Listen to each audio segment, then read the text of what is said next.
So let me just read my introduction. Philosophy is the academic study of, well, anything. I would just like to say that. I believe that I currently lack the skills to study philosophy really in depth, but the only way to learn.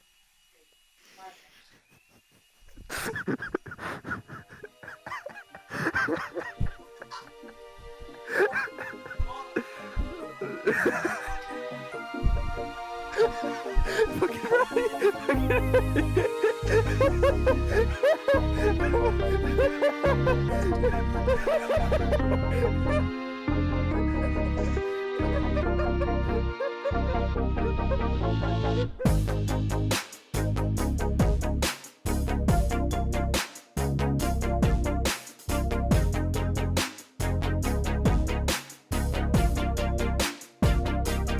Context. Philosophy is the academic study of, well, anything. In this case, we're going to talk about religion and God and stuff like that. I'm going to hit you with a quick statistic. In a survey conducted towards all philosophers, only 19% of them are theists, 60% are atheists, and 8% are agnostic.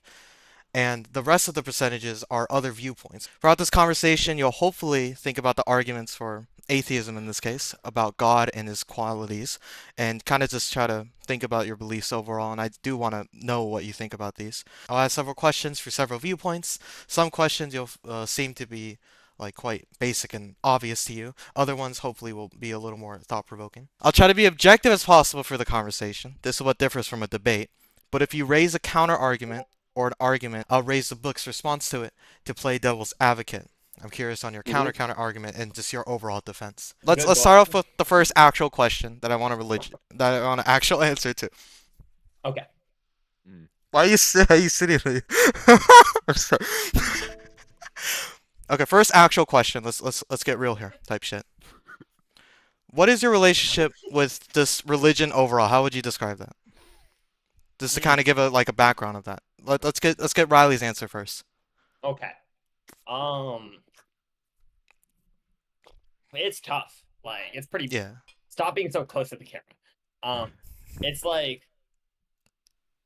it's something I want to be closer to often, but like it just seems so bad in several ways. That's about Okay. it. Yeah. Okay, what about you, Alex? Okay, Alex, I'm especially interested in because you were a Christian before, but then you consider yourself an So was atheist. Why is that? Riley technically. So was No, it Riley wasn't. Okay, technically. Okay. no, but Yeah. Alex, I hear you talk I about it mean, more, yeah. and then I mean, I grew up in a semi-Christian household, and I grew up in a Christian pre-K and elementary middle school. Um, but it's just my relationship with it at this point. Thibodeau, you fucking dumbass, I'm is sorry, the fact essentially. that Riley has to mute himself multiple times.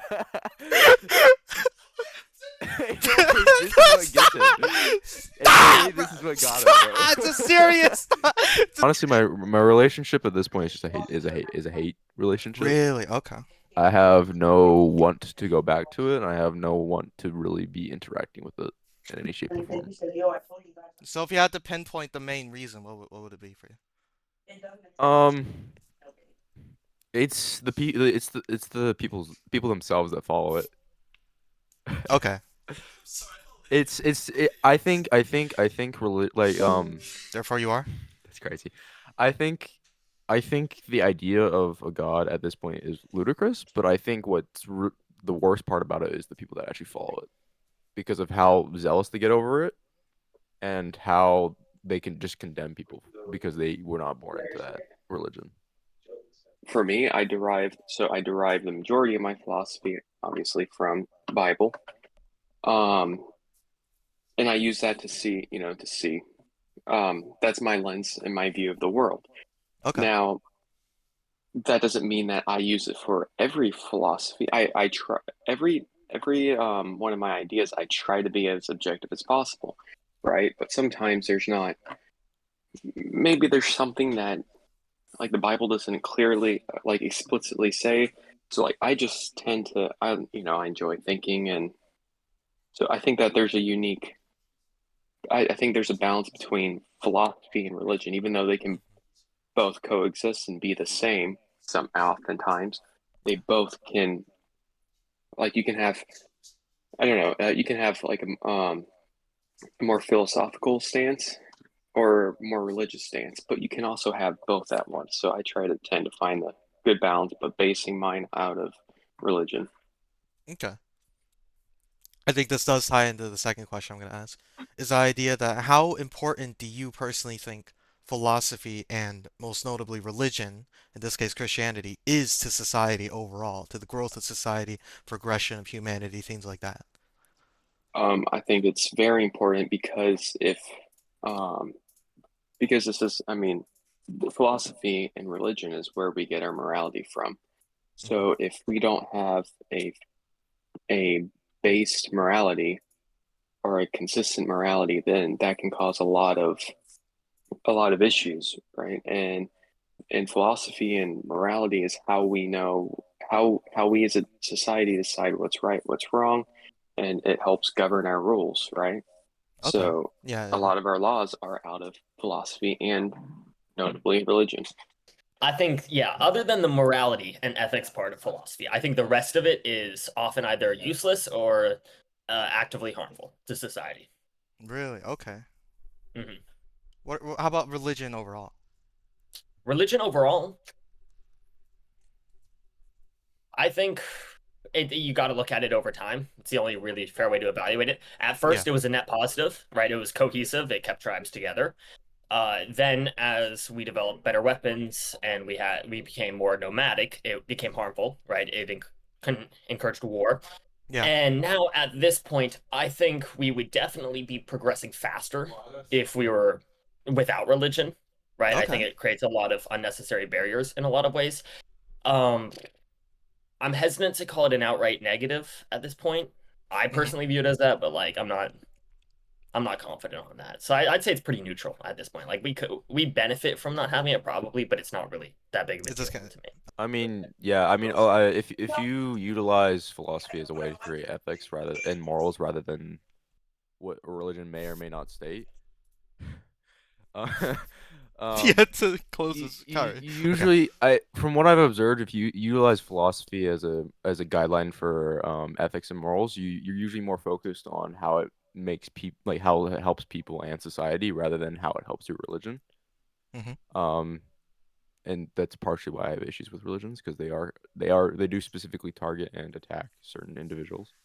Yeah. Um, uh, and there was some. What was the part you said about religion, Riley? It was you're muted. Oh, my bad. Oh, now you're not. You just didn't pick up. I don't fucking know. Oh, okay. Which part? The part about religion. I don't know. I don't remember exactly what you said. I already kind of forgot. The whole thing was about religion. No, well, like when you focus specifically on religion versus philosophy.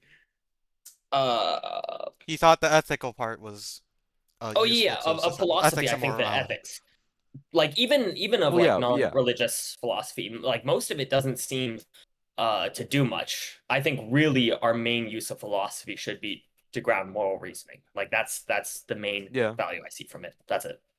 Okay.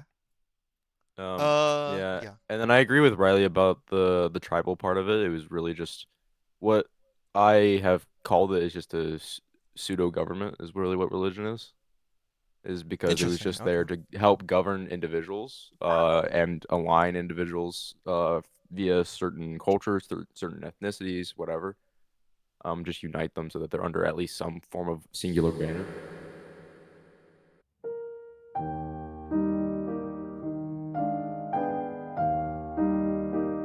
All right. So those were like the warm-up questions. We're gonna go into the meat and potatoes of this, the main arguments.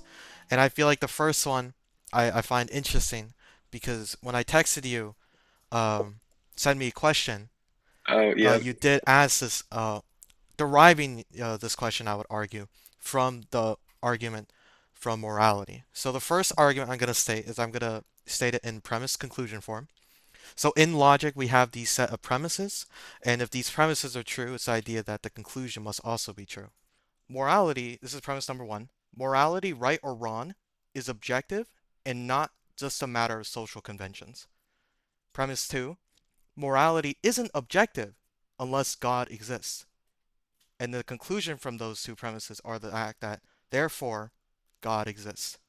So from this argument, I can already see that you guys are thinking about it, creating your counter arguments.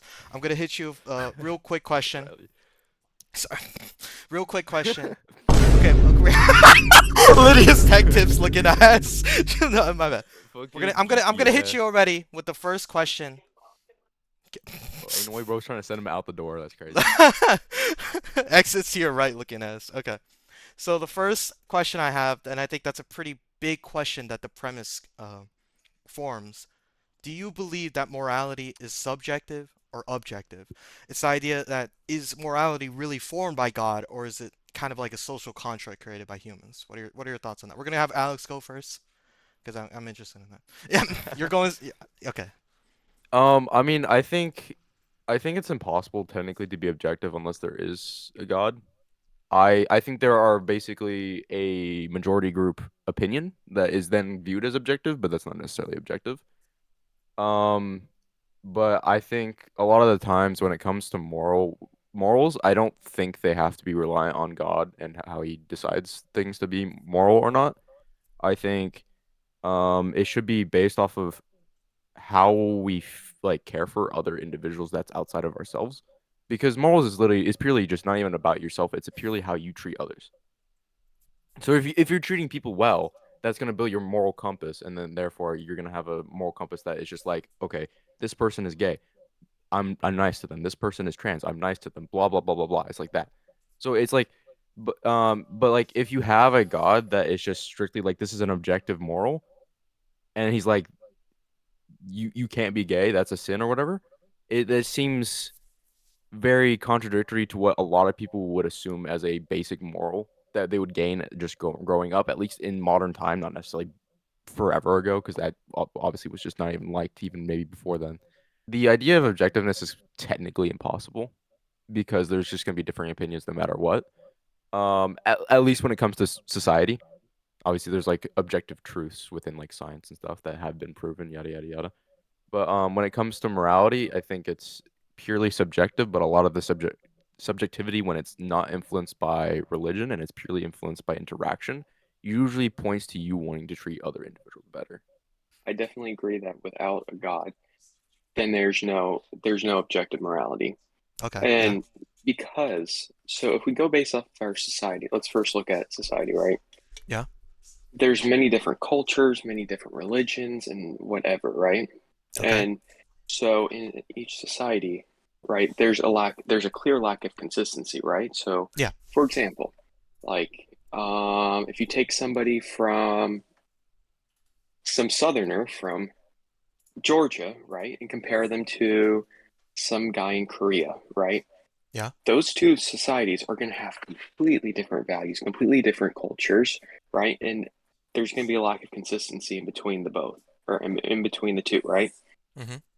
So there's clearly a lack of consistency. Well, if there's a lack of consistency and we're all going based off of relative truth, right? Based off of our own society, then there's nothing objective, right? Okay. So you have that. And then so the thing is objectivity relies on consistency, right? You need a standard, one standard that you can use because that's what, something that would be one standard that's objective, right?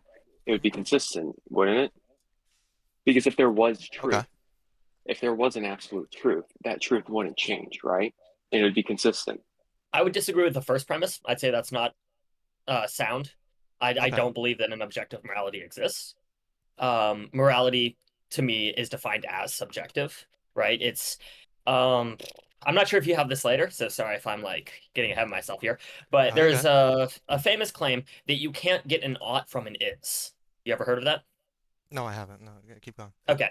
Basically, what it means is that using the argument structure that you have, right? Premise A, premise B, therefore conclusion C, right? Yeah. There is no way to structure it where your premises are is statements, right? A is B, and your Okay. conclusion is an ought sentence, which is you ought to do X, you ought to do Y, right? There's Mhm. no valid argument that translates is statements to oughts, right? So even if we Okay. say it is true that God exists. It is true that God condemns being gay. Therefore, we ought not be gay. That's a not that argument is not valid, right? You can't get that ought from those is. It just doesn't work, right? That's not how. Like that's a well-known fact. So, given that Okay. you can't get an Yeah. ought from an is, there's no way to define morality, which is based on what we ought to do, based on is statements. So, even if it is true that God is certain things, and God does condemn certain things, we still can't get morality from that. Everybody lives as if there is an objective morality. Even people who say they don't, they still live like they still will call something out if they believe it's right or if they believe it's wrong. And at the end of the day, you can say, okay, I'm a relativist, but you still you still inside see something and identify it as right and wrong. Everybody has that. Even the Okay. worst of the people are the best of the people. Because of that, I mean, again, I mean, I think for me the evidence is that there is a clear right and wrong, and that God is at the center of that. Okay. So you do believe that certain evils have to be objectively wrong, like Hitler's actions. Hmm. That Yeah. because most people disagree with his actions, that action itself is objectively wrong. Therefore, it's the idea that there is an objective moral, Well, right? it's not that it's not that, because then that still could be relativism, because Okay. because even relativists believe that because society says this is wrong, right? Yeah. That it could be wrong, but in the society's views. But Hmm. the only thing is society isn't consistent, and for an objective truth, you need something consistent, which is where I believe that God plays a role, and that's where we derive our consciousness from. Hmm. Because Yeah. inherently, we know what is right and what is wrong. Yeah. I'm gonna hit you with one of the most popular counter arguments to the idea that um, good actions are formed by God and that morality itself is formed by God. It's from Euphoria. It features a dialogue with Socrates and I think some other person. It proposes an interesting question. Are good actions good because God commands them? Or does God command them because they're good? Mm. And this I was was gonna formed. ask this if you didn't bring this up. Like that's crazy. Yeah! It is the Gojo argument. It is Gojo. What? This Is Gojo strong Because because God he's commanded, God Gojo? commanded. Is he strongest because he's Go? That's it. That is the Gojo argument. It is the Damn. Gojo argument. It is the Gojo argument. Well, obviously, the problem is if God just recognizes that which is good, then the theist would still have to come up with a source of morality apart from God, right? Yeah. Which they accuse atheists of being unable to do. So, by their own logic, they also wouldn't be able to do that. So then, even with God, there wouldn't be any good for him to recognize. So, therefore, the only way for good to be grounded in God is for God to seemingly arbitrarily decide that which is good, right? There's no Hmm. external reason for something being good or not. He simply chooses in his mind that which is good. Side note, something being in someone's mind is the definition of subjective. So we'd still have subjective morality, just the Oh. the mind being the great mind of God. If he's arbitrarily choosing, then it doesn't seem to ground it any better than saying the majority of people agree that something is wrong. So that should ground it. And then additionally, the problem with it is you can ask if God decides when something is good or bad, why couldn't he decide that everything is good and then we wouldn't have any evil? And that, of course, is the problem of evil. So, little fun way to Yeah. connect those two problems, but Yeah. that's for later. Yeah. It is gonna be No. fun. Alex, You could any probably also input or? you could probably also argue the fact that like God could just change his mind. He'd be like, this is a bad thing, but now it's good, or this is a good thing, but now it's bad. Because if he's the sole objectifier, then technically something you did in the past is now no longer morally acceptable by your own belief system, even if it was beforehand. No, but God can't change his mind. Oh, that's crazy. Wait, he Says so in literally the does though. Bible. So, I swear, no, it doesn't he fucking change his mind in multiple times in the Bible? says he He's can. like, "Oh, I'm gonna kill all of them." Not again. Like, Okay. So, does God command them because they're good, or are they good because God commands them? Okay, so, um,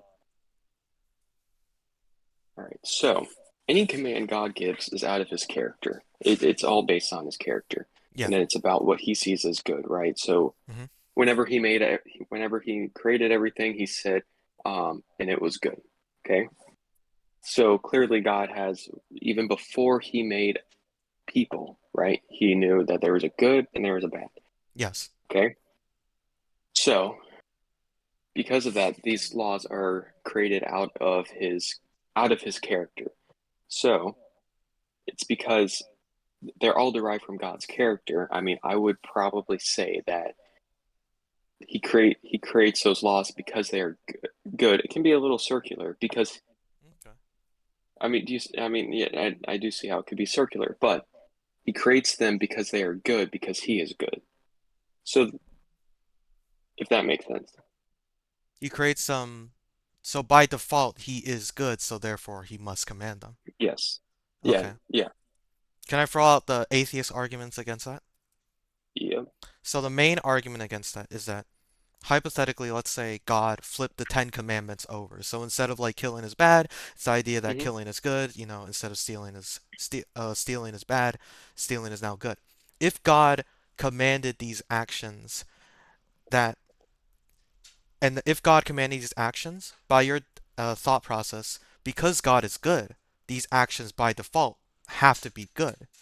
That by definition, that these actions, although we see them as objectively evil, God itself, because He's good, these actions itself was good. So the atheist would say that it's almost meaningless at that point to define morality because it's the idea, well, if God commands anything, anything by definition He commands is good. Hmm. It's similar to saying that God is goddish, anything He can't help it but be good. What is your argument against that?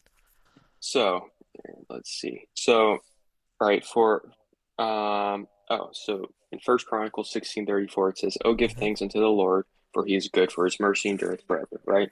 So Okay. there it clearly states he's good. Another aspect Yes. of God is that he's unchanging, right? And that's what you Mm. need if you need a standard, right?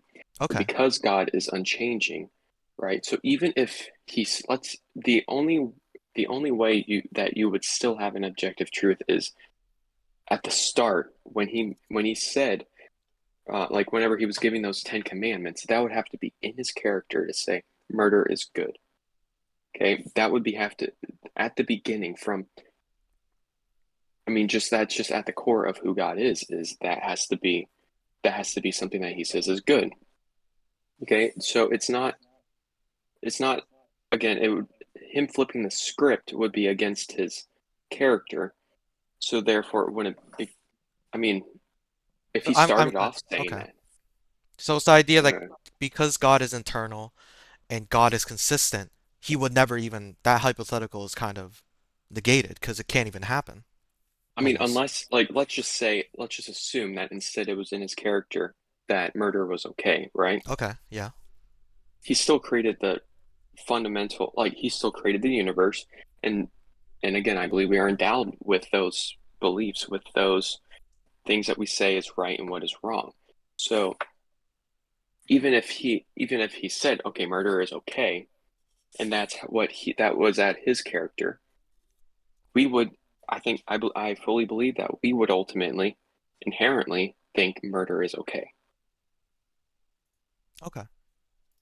Okay. because then Interesting. again it's at the basis of again it's our if the foundation of where we get right and wrong from is completely different, we'd still derive it from the same place. So then we wouldn't even say, right, like we wouldn't even think twice if murder was okay. But looking at God's character and obviously the arguments that go with, like it makes more sense both philosophically and in God's character that murder would be wrong.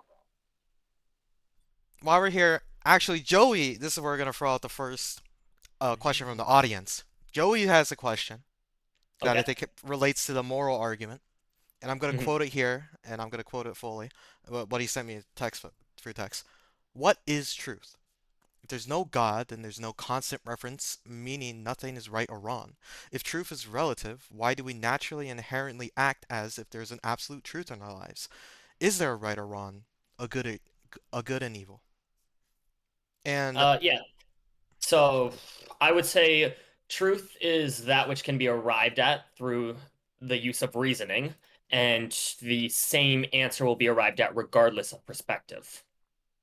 Anything that fits those criteria is truth. right? So Okay. no matter how many people you ask, if they all use perfect reasoning, 2 plus 2 will always be 4, right? Um, it doesn't like obviously someone could incorrectly think that 2 plus 2 equals 5, but then you would say they weren't using perfect reasoning, right? Yeah. However, we can't use reasoning to prove that blue is the best color. For one specific person, we could say blue brings them the most happiness, and if we define that which brings the most happiness as best, then via reasoning, blue would be the best color for that person. But since our second criteria was that it has to be the same answer no matter which mind or perspective we ask, blue being the best color wouldn't be truth, it wouldn't be objective. So I would say anything that is arrived at through perfect reasoning and is irrespective of the perspective you ask. From my reading of the question, it feels, this may be just my opinion, but it feels like he's confusing between truth and morality, Yeah, I absolute see truth that. and Yeah. morality. Mm-hmm. Because he's making it seem like we were acting in absolute truths of morality, like, and arguing good and evil, when it has nothing to do with like absolute truths, like of like is the world round, like that kind of stuff. It just seems like he's saying, oh, this is absolutely evil, this is absolutely good. That's what he seems to be arguing, but I'm not 100% sure. So I don't really know how to respond because it doesn't make sense without clarification to me. Okay. Okay, cool. One more thing is on the book, one of the ideas was that if this morality is subjective, can you have a society based off of kind of poor morals, kind of like that? On the idea like what if like What if Hitler won? like Is that what he said? well, kind of the idea like what if there's a society where killing is okay? Like wouldn't that still be a bad thing, or does that truly, are you willing to sacrifice the idea of that with saying, well, it's still a subjective thing. To them it might be okay and that's okay morally to them, but we, although we would see bad, to them it's still morally fine. Are you okay with this kind of that concept overall? Okay, yeah. I would respond. Uh, I would say, yeah, you're right. Under the lack of an objective morality, I would not be able to condemn murder, right? Um, Okay. I'm okay with that. I think Okay, yeah. the reason we think it wouldn't happen, we wouldn't get a society full of people that think murder is okay because our sense of morality is from evolution, and evolution selected for moral agents that were able to work together with their fellow members of the tribe, right? Yeah. Anyone who morally has no problem with killing, that civilization wouldn't last very long, right? Okay. So you wouldn't get a civilization that all thinks murdering is morally okay. But if you did, yeah, I wouldn't have a way to condemn it as morally wrong. I don't see that as a problem with my worldview. Would agree with Riley because we did evolve to be socially like social creatures. We were built to interact with each other, be a tribe kind of situation. But if it's an alternate reality where they most likely created these morals via evolution, they probably would be perfectly fine with this, and so therefore I would be perfectly fine with this because I grew up within that society. If it was me going into that universe, I wouldn't be comfortable with it because I'd be scared for my own safety, obviously. But like I find that hard to argue with at all because if you grow up within that moral compass, you're gonna agree to that moral compass. And because a lot of morality is just based off of evolution, and so their evolution will be entirely different because of how their moral compass structured out. So I mean, there would be no argument against killing people. So I would think I'd be perfectly fine if I came from that reality. I don't. I find it hard to argue for or against that because it's just like that's what you know.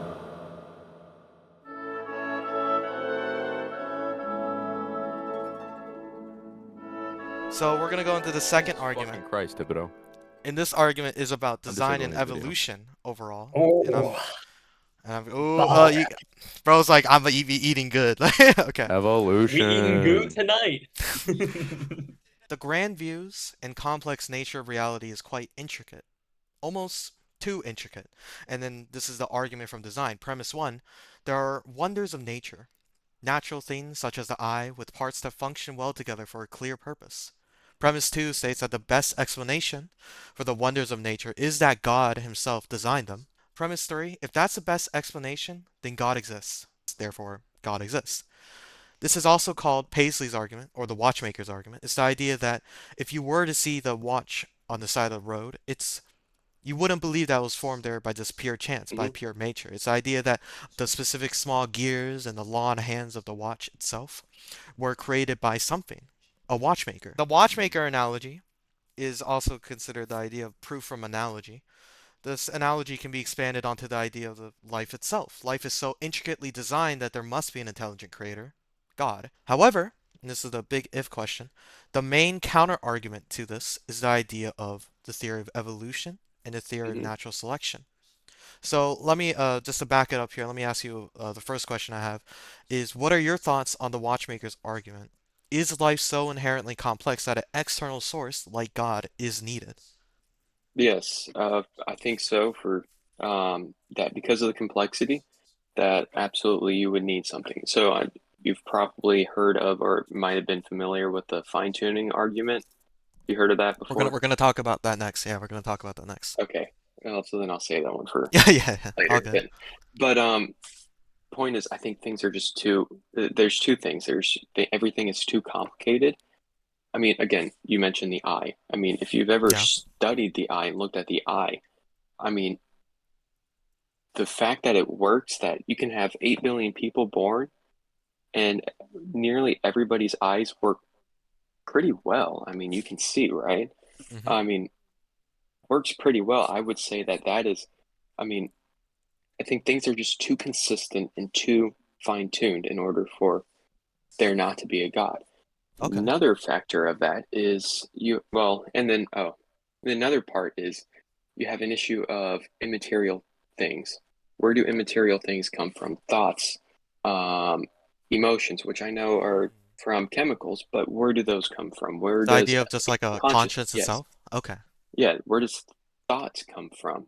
Anything that's immaterial, ideas, where do those come from? And I think because of that, I mean, that I believe that raises a really important question because you don't, I don't know how you would get immaterial from material. hmm Okay. And then another part is the last part is you don't get order from chaos. We Yeah. don't see evidence of, like, if you look at a hurricane, right? Everything there, a hurricane causes more chaos than it causes order.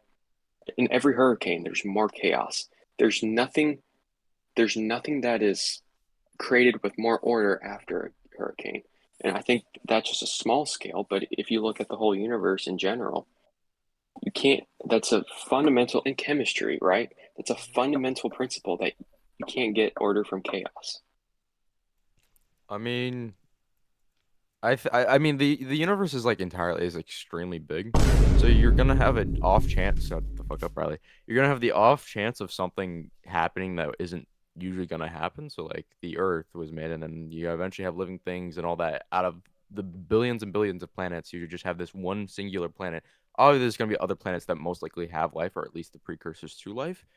Um, because there's no way that's not gonna happen with how many planets and how many galaxies there are within the universe, but you're going to have things to start to just cram together and eventually work out.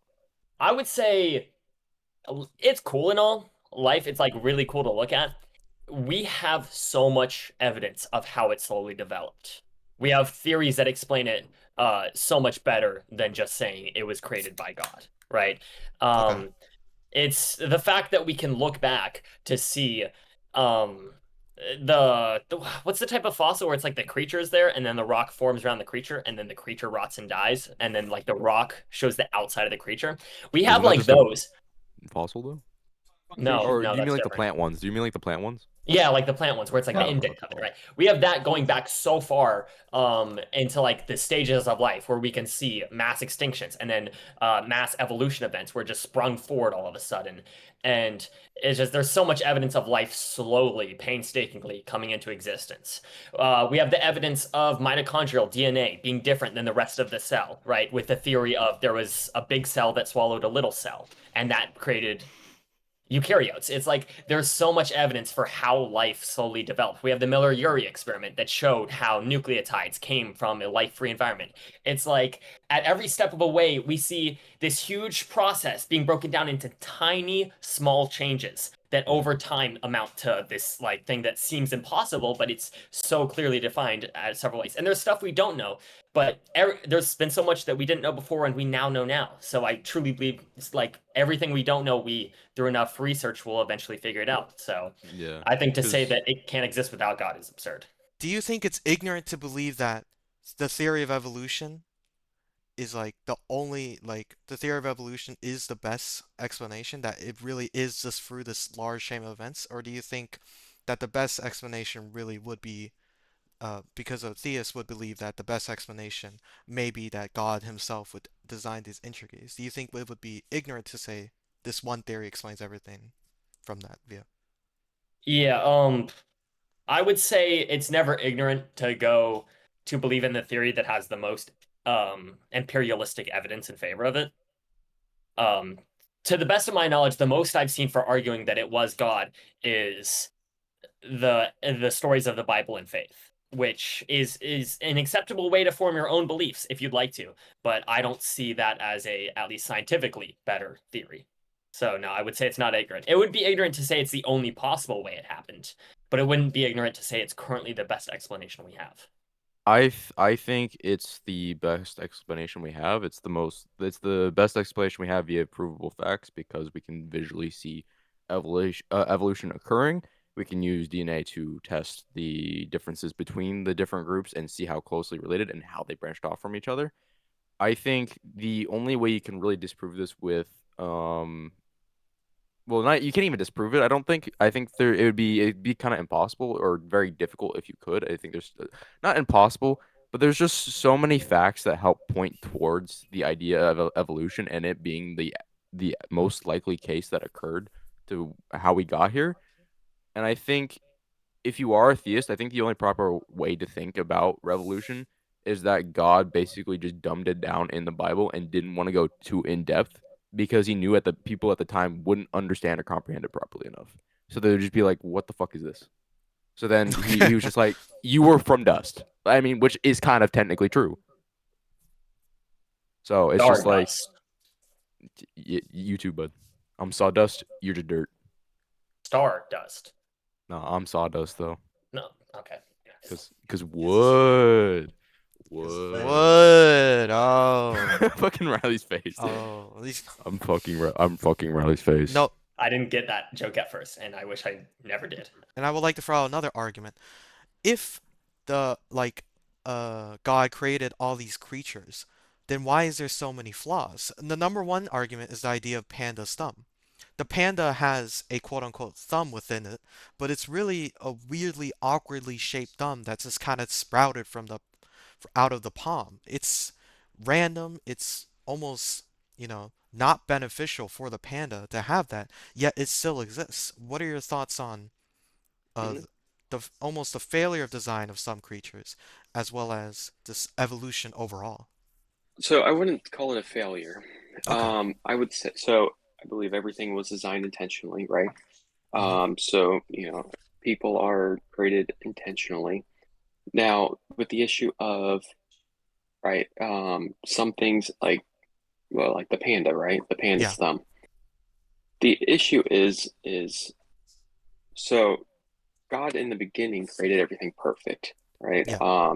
Again, he says it was all good and everything was perfect. And but then mankind allowed sin into the world, and because of that, things became corrupted, and that's why we have flaws. So cancer, right? Mm-hmm. Cancer, obviously horrible. Like if one could argue that if there was a God, why would he make it possible to have cancer, right? Mm-hmm. But and that's clearly a flaw of the human body or something wrong with the human body. Yeah. Okay. But it all comes down to corruption, that we are all inherently corrupted. And Mm-hmm. because of that, instead of us being perfect and instead of us, you know, living out lives flawlessly through sin, we have defects. And actually the Bible does mention that too. Like the sins of your parents carry on to the sins or to your children, right? Now, that's not to say that if somebody has autism or what else is there, like Down syndrome or whatever else, that's not to say that it's the parents' fault, but it's through parents that we get why we get our flaws. And if you trace back the lineage, who would everybody be connected to and descendant of? Be Adam and Eve. And again, those defects still carry over to other animals too, because we corrupted the world.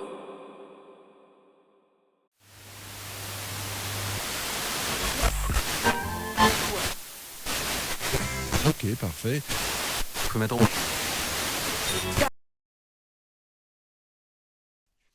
And we're gonna go on to, I think you just mentioned, you almost hinted at it, the fine-tuning argument. This one is I pretty almost interesting. hinted.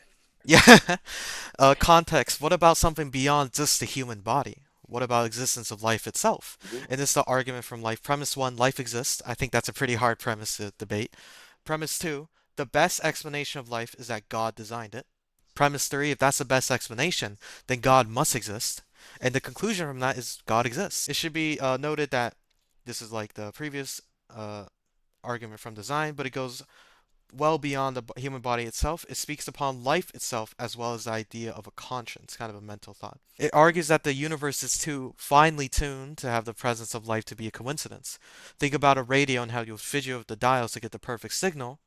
Now take this analogy of the conditions of the universe and existence of life. Like, why is gravity made this way? Why is like the idea of physics overall created for this and things like that? Is it possible that life can really appear from organic compounds? And we actually do have proof that life can appear from organic compounds. But the idea is that the chances of this happening out of pure randomness is super low. Is it more likely that that the appearance of life occurs with the existence of a god? Cool. Awesome. Yeah. Several counter arguments to this. One, to say that it has we got lucky with it being this, right? And it's absurd to believe that this happened by chance, Hmm. implies that it could have been different, right? We have no reason to believe that the constants could have been different than they are now, right? It's like Yeah. the analogy for this would be if I dealt a royal flush, you'd say, oh, that's probably not random, right? Because I could have dealt so many other combos and a royal flush is a really specific one. But that implies that I could deal other decks, or sorry, deal other hands, which we know I could.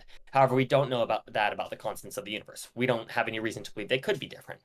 The second thing is this is the biggest example of survivorship bias, right? The only reason we're able to observe that the universe is capable of supporting life is because it is capable of supporting life, right? If we observed every single universe that could be observed, we'd find that they're all set up to be observed. So the problem is we can't really evaluate it like that. It's survivorship bias. Yeah, and I think that's a really good point because the book even itself talked about that. It's the idea that like a life as a lottery, it's the idea that there are no losers because it's the idea that only the winners play Mhm. on that idea. What are your For thoughts sure. on that? Just kind of the analogy of the argument from design. Me. Yeah. Um, what was that, Riley? I didn't even pay attention.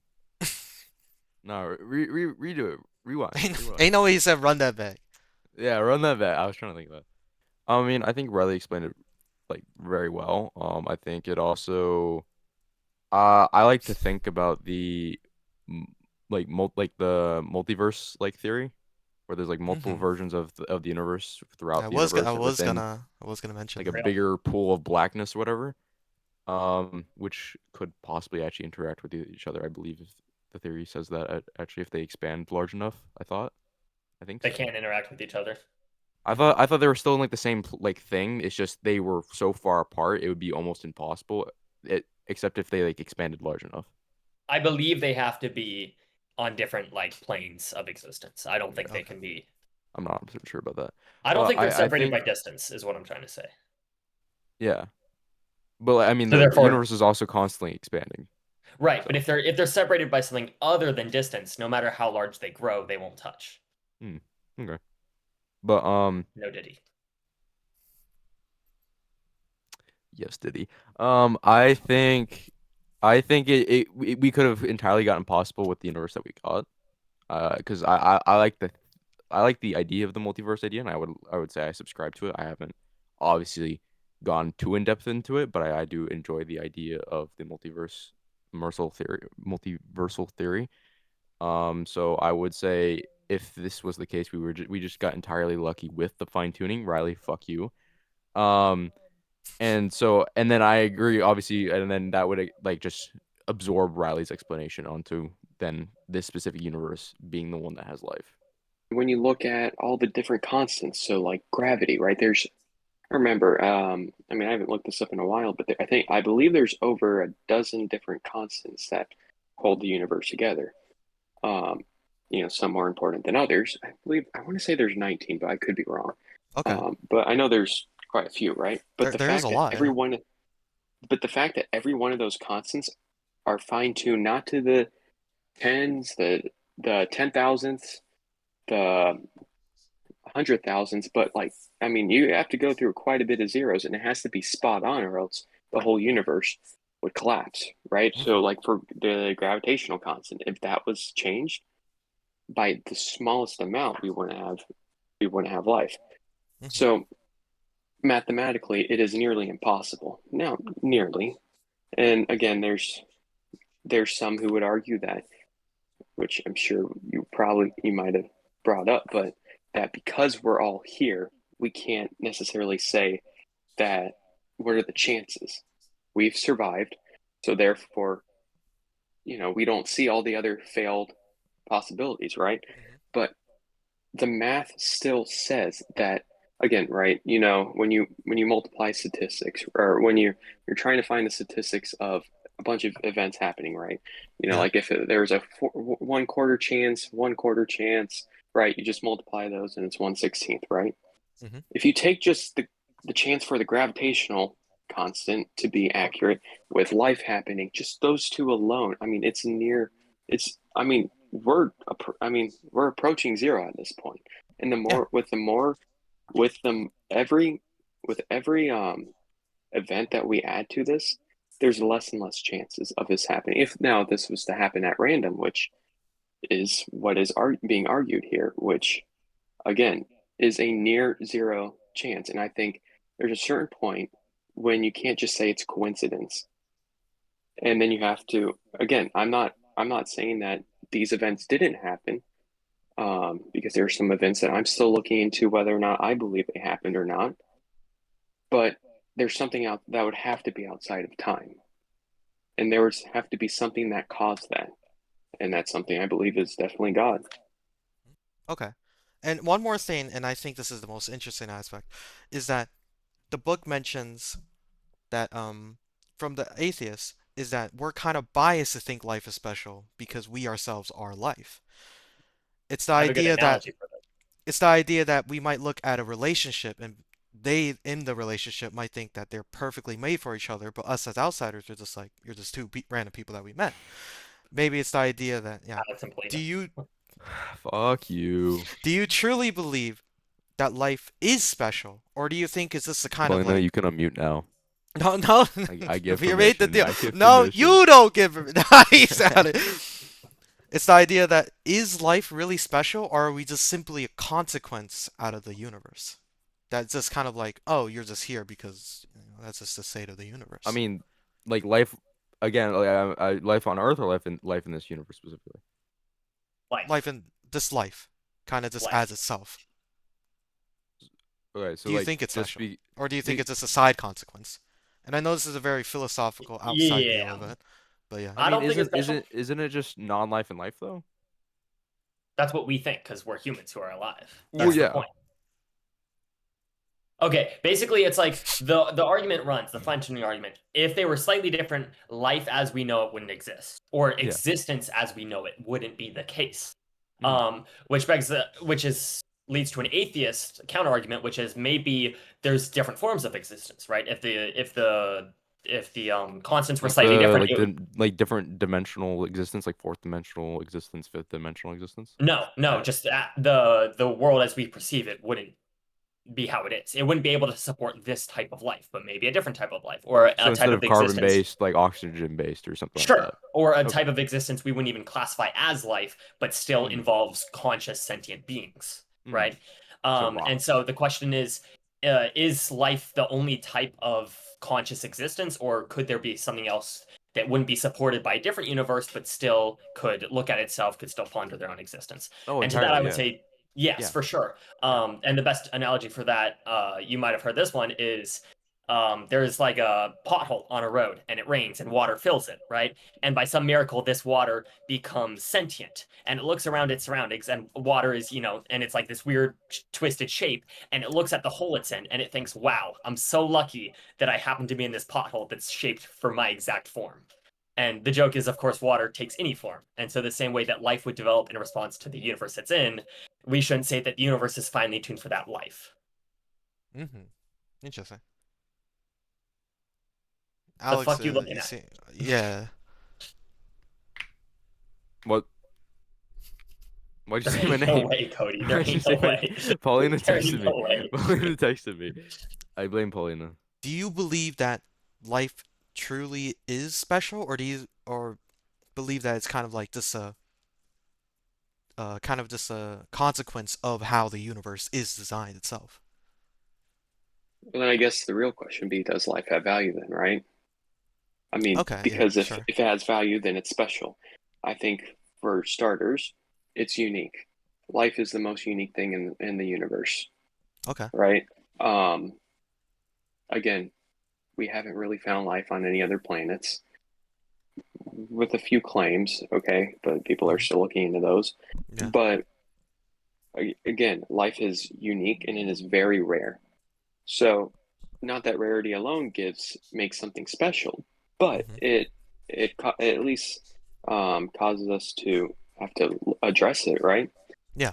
Now, then another part is, um, I mean, again, like if you like, look at people, right, or life versus everything else, right? Yeah. It's vastly different. It's the only thing that can, I mean, it's the only thing that can change its own course, Okay. right? And I think that gives it value in and of itself. So like you choose any body of water, any body of water cannot change its own course. It can only do what it's told.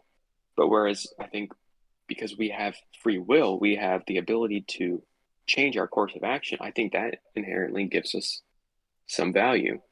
Hmm. And then also there's value from derived from God, right? God clearly values us, and I mean it starts when He made us, and He values life. And again, going back to the Garden of Eden, He called all of it good. And so whatever God says is good, I believe is good, and I believe most people at least aren't looking at life like, okay, well, life kind of sucks, right? Yeah. No, I don't mean life like the Okay, day-to-day interesting. life, Okay. but Yeah, just yeah, yeah. life in But general, just right? okay. Like I wish I was a rock.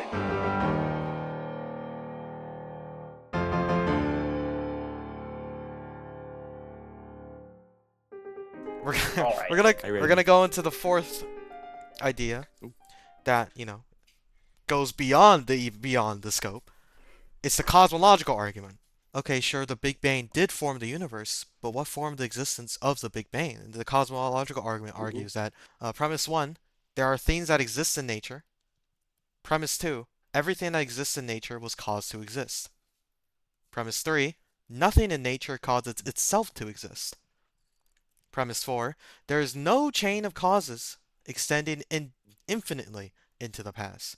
Conclusion, therefore, there must have been a non-natural first cause. Premise 6 states that that non-natural first cause was God, and that if God ever existed, then he exists. The conclusion from that is that, therefore, God must exist. Many philosophers believe in the idea of the principle of sufficient reason, or the concept for every coherent question why, there must be a coherent answer. In this case, it's the idea of cause and effect, the idea of the existence of the Big Bang and something had to cause it. Premise 4 does state the idea of infinite regress, that there must be a starting point for the universe's existence.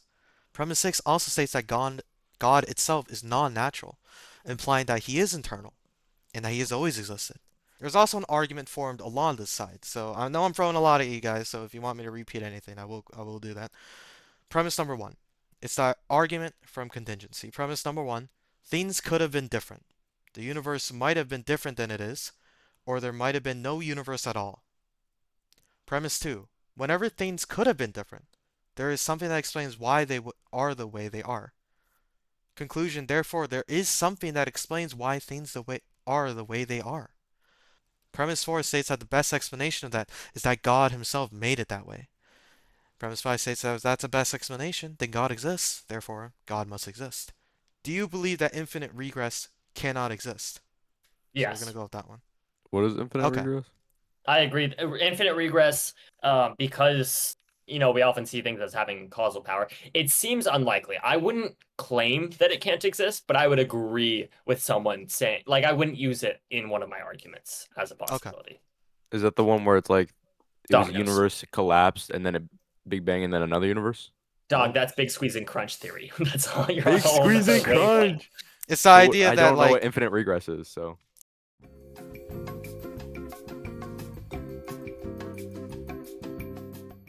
I think everything has to have some form of a start. I don't think there's any way we as people could ever logically figure it out or understand it. Because either way, you got to figure out where did God come from. Because if you argue that he just existed, then you could argue the same thing for the universe. So, but like I think, why are you shaking your head, Riley? Because I disagree with you. What do you disagree about specifically? I believe that it is possible for God to have always existed, but in a way different from the universe. But why couldn't the universe just have the same concept without a God being the case? and the book does the- go into it, and I'm going to butt in here. It's the idea that God is non-natural. We are in the Yeah. natural world. It's the idea that Non-materialist. we're but talking about sure. natural things, and that idea of God is non-natural. That he is eternal, by definition. Couldn't you argue then the cycle of it, the crunch and whatever cycle being the same case, where it's a non-natural cycle, but it still has natural things within it? I think if you're a theologist, you can't really argue against that idea because if you're thinking this is an infinite regress cycle, that's an unnatural process, same as God, and therefore it just happens to be the case. Same with God. I think if you believe in the infinite regress idea, then you technically can't necessarily argue that God never existed. I think you have to go purely off of reason at that point to discredit God being the case. And then if he is the case, then that falls upon your viewpoint on whether or not you should believe him. And the first question I want to throw out there is, do you believe that infinite regress cannot exist? That there has to be an explanation, that there has to be a starting point for things like that? I think, well, wait, things like what? Like the Big Bang? Like the creation of the Or, universe, yeah. That there has to be yes. someone to start a chain. I mean, I believe so. hmm There's also the idea that the premise one does state the idea of the principle of sufficient reason. Does everything really need an answer? What are your thoughts on that? I think in general there is, but I don't think there always is an answer.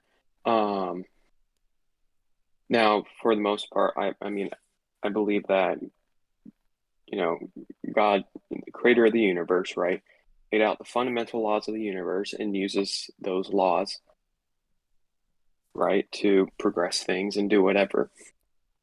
But I also believe that he could choose to break those laws if he wants to. In general, I think something like the Big Bang, there's an answer to the why and to the Yeah. how. Okay. hmm I think in general there is, but except a few exceptions, then I mean, like any of the miracles or anything like that, which kind of break physics, right? I don't think that Yeah. there's necessarily there's a good explanation like Jesus walking on water. It's kind of hard to explain that one from a physics perspective, Yeah, I would right? argue, yeah. But in general, I think that there is I mean, there is an answer to why something happened, like why the Big Bang happened, how that happened, and same with any form of evolution or anything like that. Yeah, I would whatever the premise was that the universe could have been different than how it is now. Um, I'm not sure I'd agree with that premise. That's kind of completely disregards the determinist viewpoint without really justifying why it disregards it. So I'd say how you know that the universe could have been different from how it is now. Here's the thing. It Why couldn't did I be wake where up it at 8 is. this morning? Because I had an alarm set to go off at 8 that was sufficient volume that it would cause my brain to activate the waking cycle. That's why. And why did I have an alarm set for 8 this morning? Because last night I knew I needed to wake up at 8 for an 8:30 class. You can bring this back, and so everything comes back to the start in a determinist worldview. I don't see any evidence proving that I could have woken up at 8:01. Like it sounds, oh, of course you could have. How do you know? I don't see evidence for it. Yeah, so I think because we're within the bounds of the universe, you would need some, like everything would need to be created, right? And most scientists agree that the universe had a starting point. Yeah. Okay. And so, again, because of that, I mean, everything needs a cause. Now, for me, because of um, because of the start of the Big Bang, right? In order to Hmm. create something, you need to be outside of it. Okay, so in order to create the Big Bang, you need to be outside of our dimensions, right? Outside of time and space. And again, and I think God completely fulfills that category. And I have another question here. The contingency argument relies on the idea that A, God can't fail to exist, right? And that Hmm. B, he can't be other than he is. It's in his nature. If God can't be other than he is, do you think that God is truly free?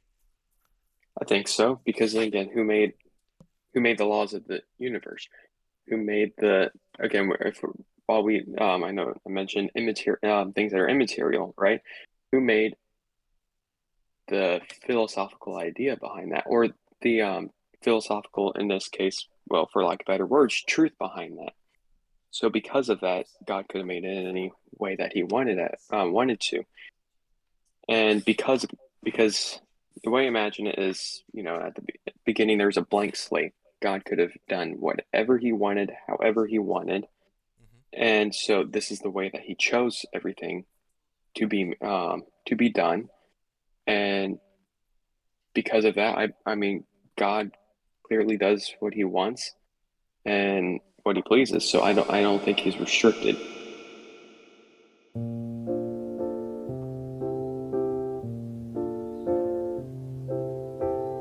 So the ontological argument. How did you do that? Oh, okay. Thank you. Go So the on, Toby. ontological argument, I'm going to say the premises and conclusions. There is, in the understanding at least, a being that which nothing greater can be achieved. Premise two, if that exists only in understanding, then it's possible to conceive of something greater, namely the same except existing as well as in understanding.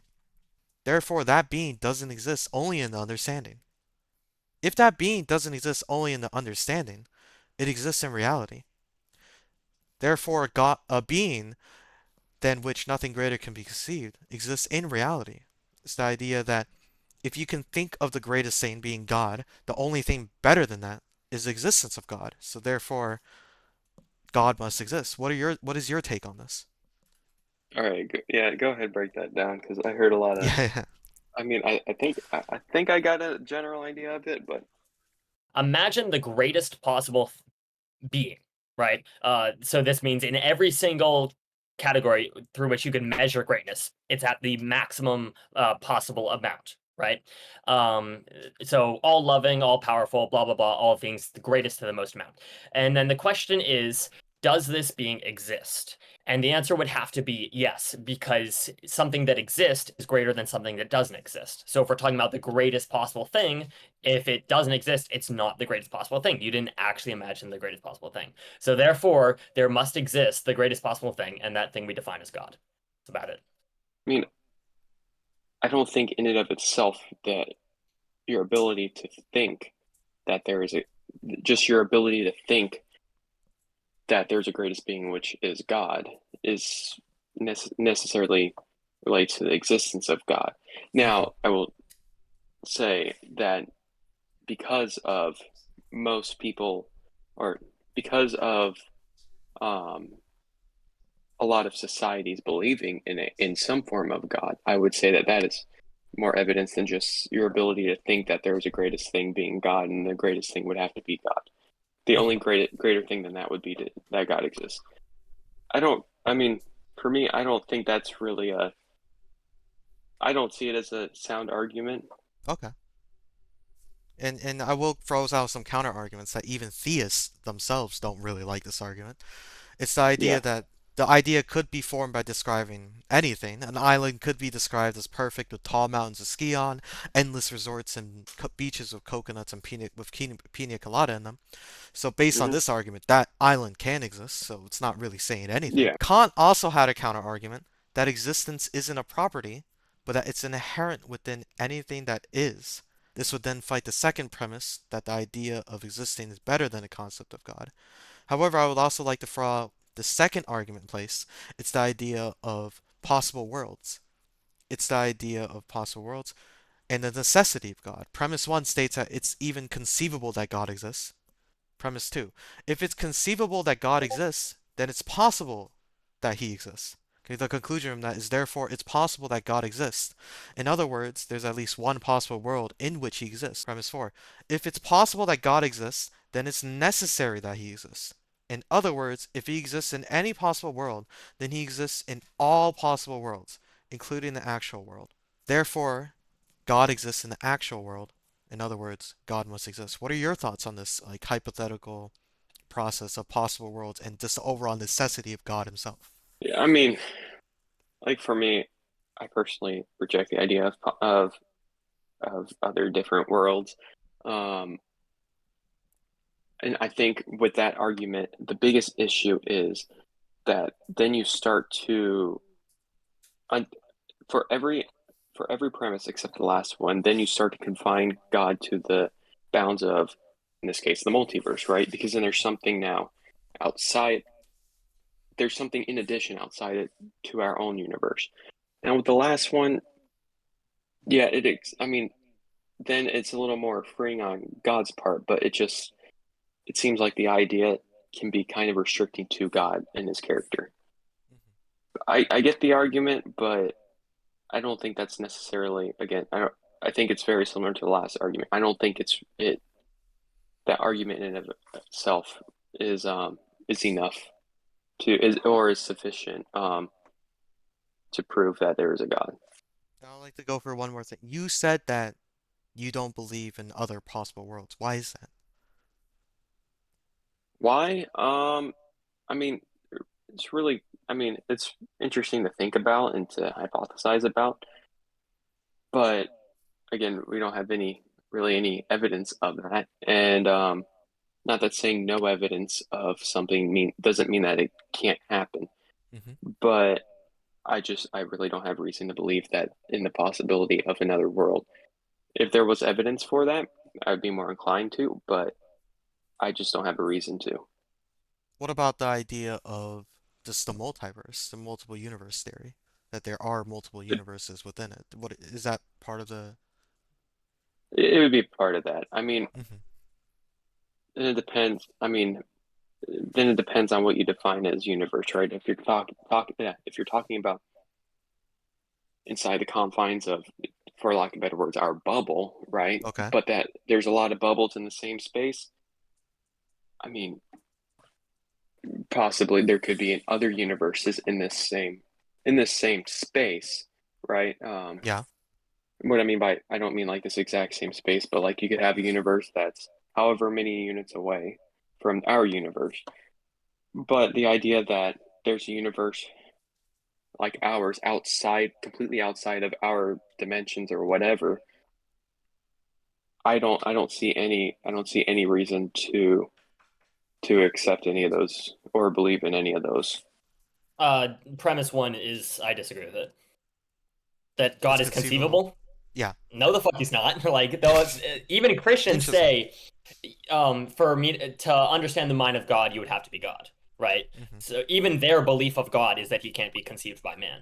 And then additionally, for a more atheist rigorous disagreement with this, is that it's very possible that the nature of God is contradictory, and contradictions are kind of seen philosophically as things that can't be conceived of, right? For instance, a circular square, right? That's a contradiction in the sense that you can't even conceive of what that would be.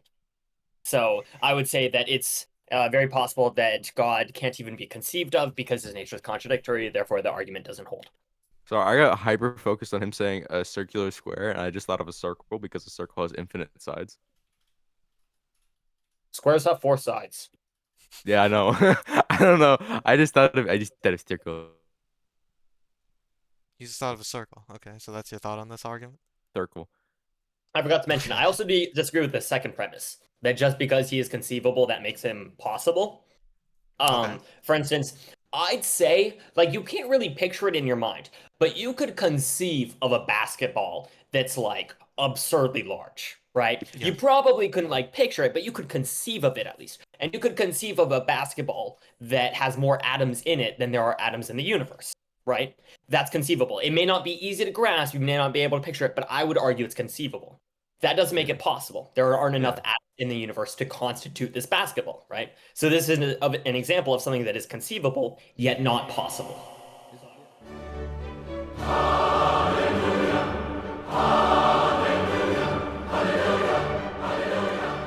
And this one I think is juicy because I think a lot of Christians and a lot of religions Please overall never use use that this word argument. again. What do you Please never mean? use that word What do you again. mean? I think it's Please, interesting.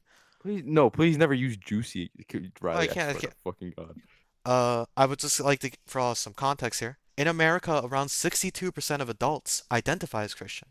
That's about 161 million adults. However, only 28% of adults identify as atheist, agnostic, or unaffiliated. But why do these people feel so inclined to believe in a higher being? The chapter doesn't really go over any arguments per se, but instead debates experiences, and testimonies itself on God's premise, on God's presence on earth. The one common focus I would like to talk about is the Bible itself. What makes the Bible legit? Why can't you be skeptical of the Bible but not other religious texts, such as Upanishads from Hinduism, the Quran and Hadith from Did you just say Did you the say Islamism? corn? corn? How do Did you you say say that? the Quran? Quran. Oh, Quran. brother said the corn? Fucking off-brand porn. Fucking I Riley's think face. of the grain, Fucking Thibodeau's face, bro. or the various writings containing the Buddha. Another common focus is that Why are you two laughing?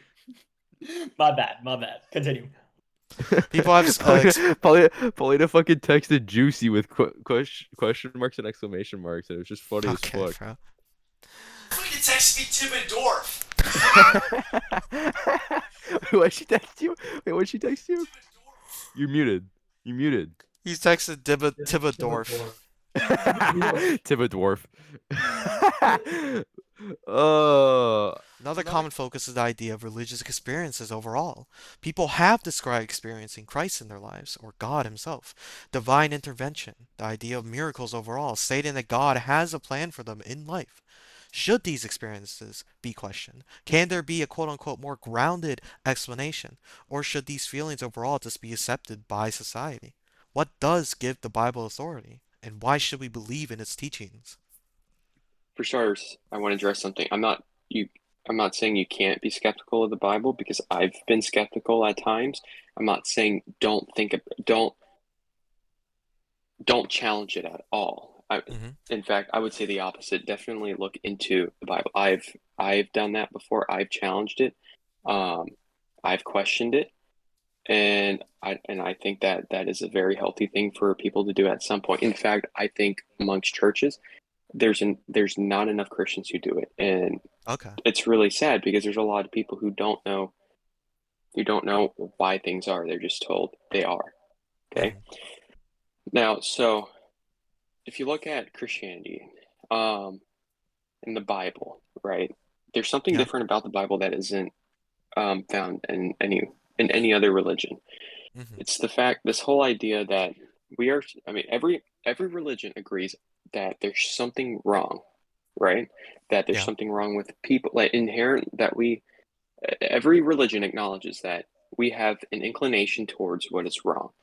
Throughout the Bible, it says there's none righteous, no, not one. For all have sinned and come short of the glory of God, clearly addressing the issue with sin.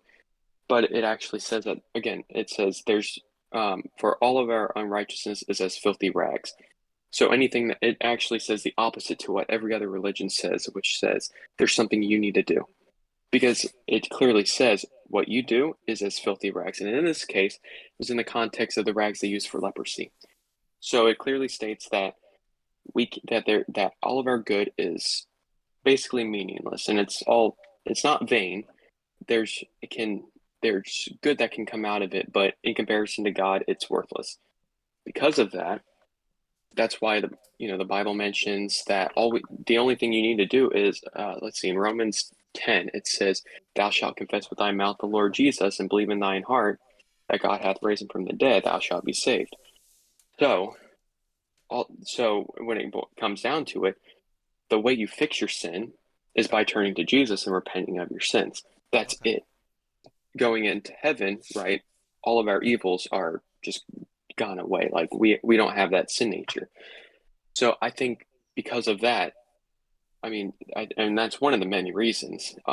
When you look at it, it's completely different from any other religion because it says there's a sin problem. There's nothing you can do because we are all inherently corrupt.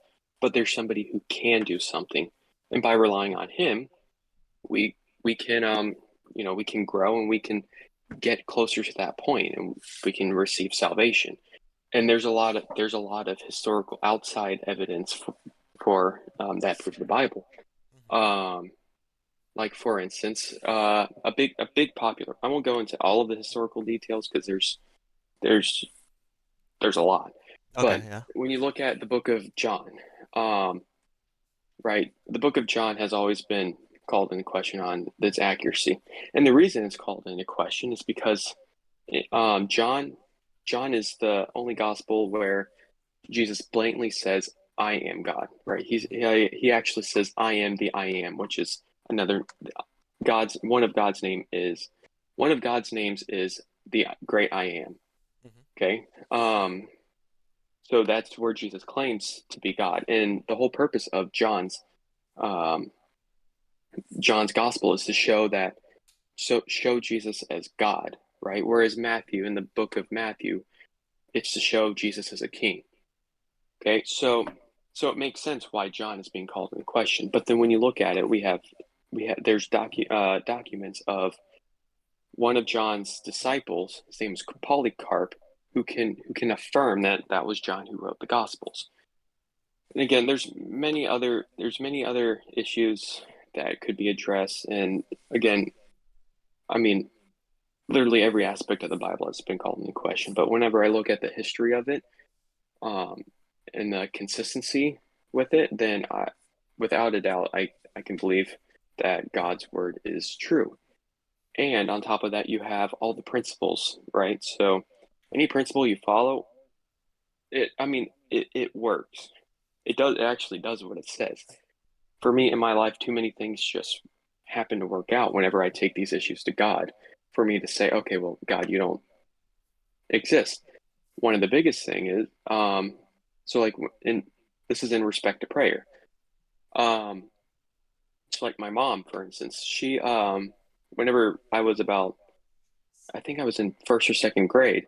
Yeah. Well, actually, this happened after she had my sister, but it got really bad later. But she had developed congestive heart failure, right? So she actually had gone to the point to where her heart function was about 20%. Now, for comparison, on average, most people's is between 70 to 80%. So she was living with about a quarter of the heart function that everybody else was living, which is equivalent to basically the quarter of the energy. Okay. Not very easy, right? And it was to the Yeah. point to where she almost had heart surgery, Yeah. like very, very close. Mhm. Now, that has been something that has been taken up in prayer in my church, and I have prayed for myself.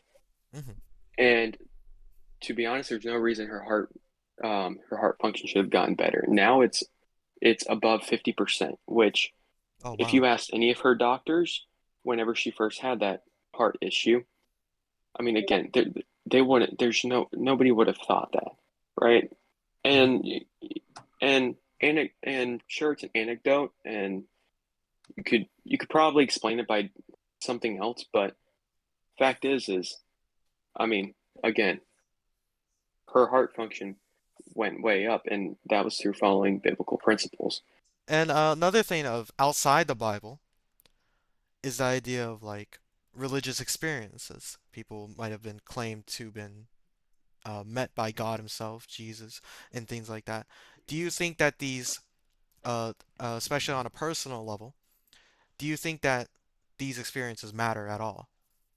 or what do you think is the best explanation alongside that? Uh, Personally, I believe it to not be any form of evidence because I think the brain is a very irrational thing that tries to make things seem rational because it's trying to explain some certain thing happening, like, oh, my grandma was about to die, or about, and but like now she's alive because she just didn't have a heart, like, or not like didn't have a heart attack, but like she just survived the heart attack in some way that seemed almost impossible. Like the brain is basically trying to comprehend and try to set patterns in some way based off the information you already know. If you're, I think, if you're already aware of religion, you're gonna more likely see ideas of where like you're gonna see an angel, you're gonna see Jesus, you're gonna see God or whatever. If you're unaware of a religion, I think you're more likely just gonna be like, oh, okay, this happened. You're not gonna be like, oh, some magical being caused this to happen. You're just like, oh, okay, it happened.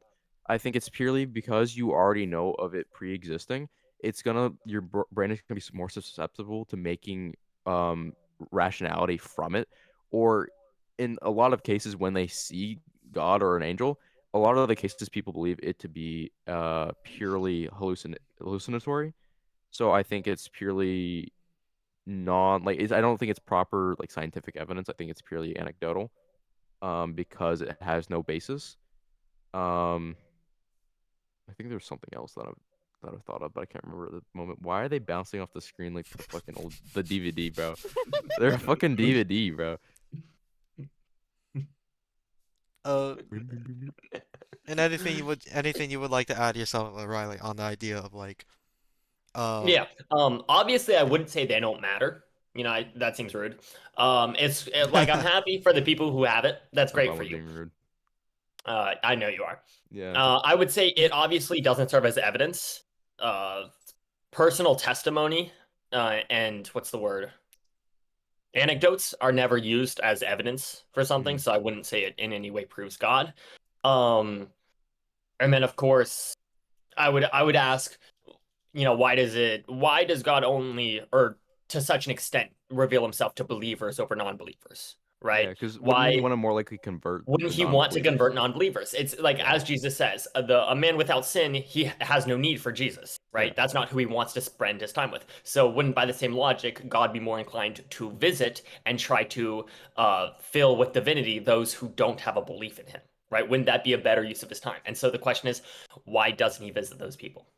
The only reason why people even continue to believe this is because they're continually taught of it, and they're only taught of that because they're getting indoctrinated because of it, because the people before them were indoctrinated, and then on and on and on and on. So that they're just being fed the Bible to the point where like they're like, oh, okay, this is the case, and so now I'm going to believe this, and so like because of the indoctrination, you're then giving the book authority over yourself and over the other people that are around you because you think this is now what is the set of rules that you have to follow, the set of rules that other individuals will have to follow. It's purely because of indoctrination the authority is given to it.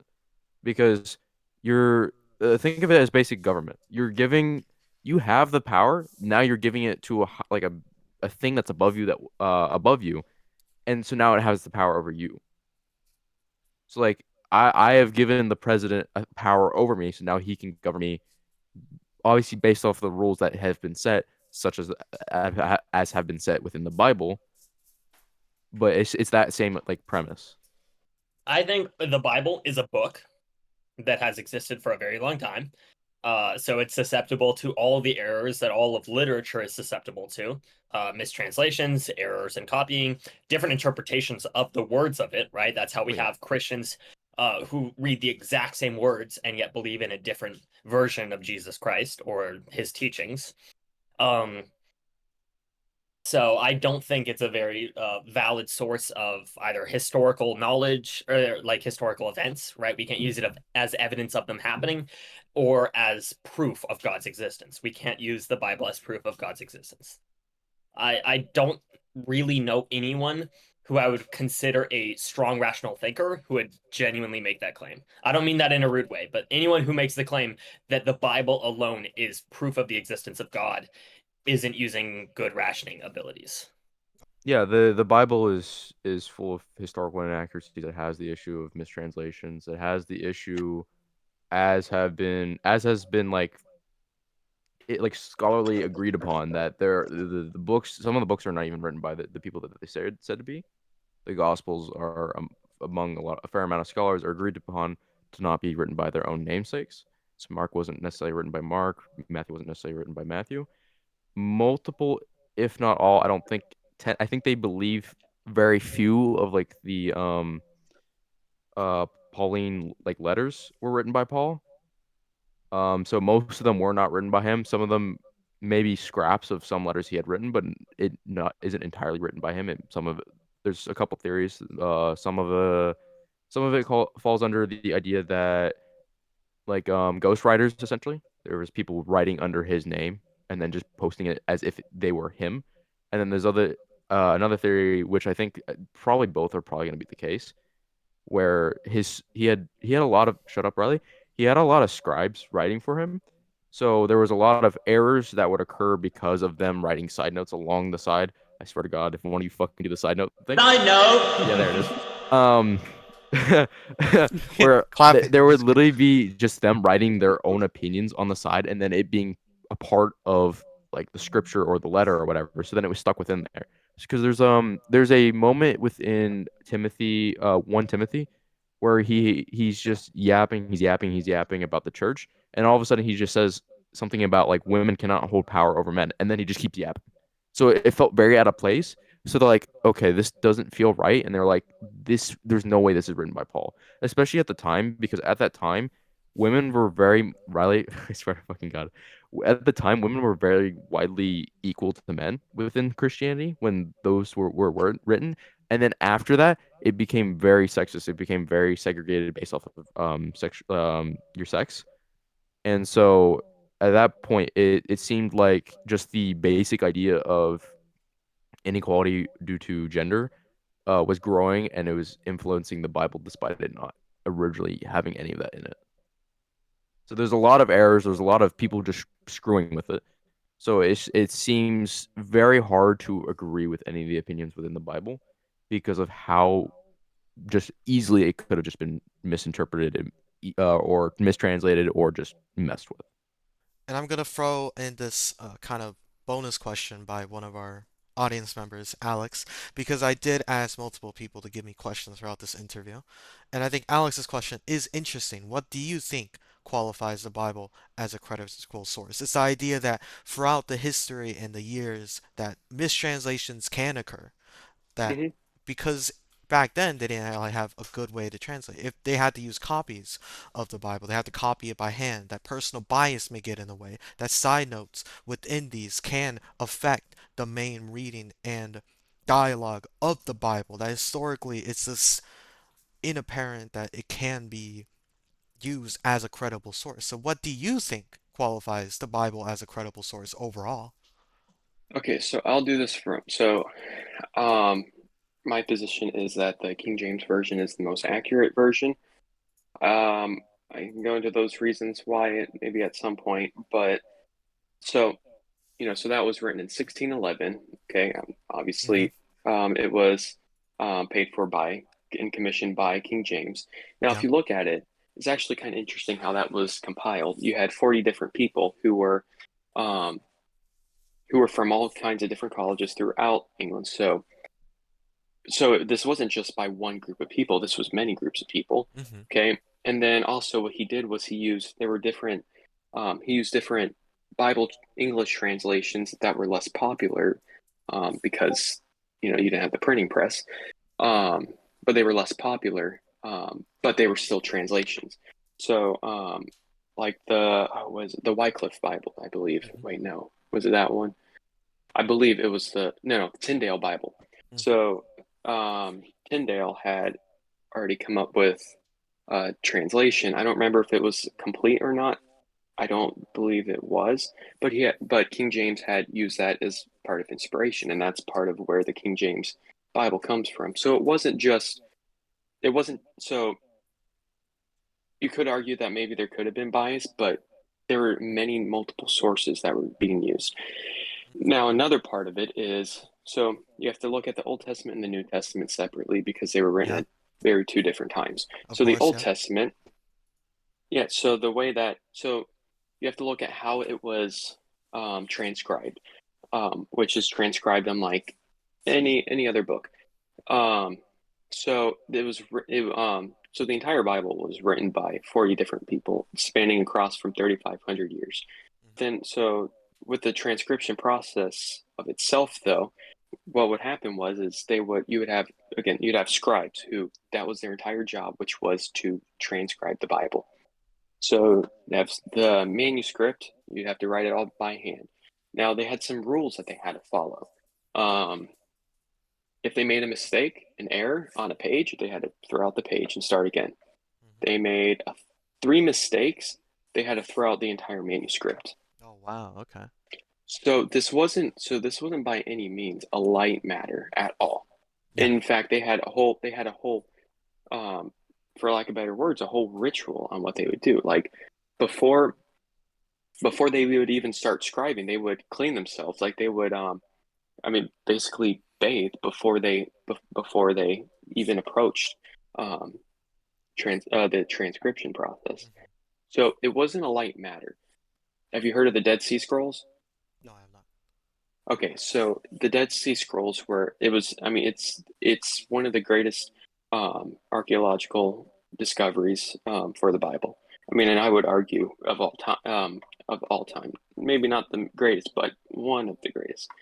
So what that actually did was verify. It was they found manuscripts that were even older than the ones used by the King James and by every other Bible translation. And it showed that these two manuscripts dated at two different times. These two copies are very like they're nearly identical. So it proved so that helped prove that at least for the Old Testament, it's consistent. Okay, I can think consistency is a big part.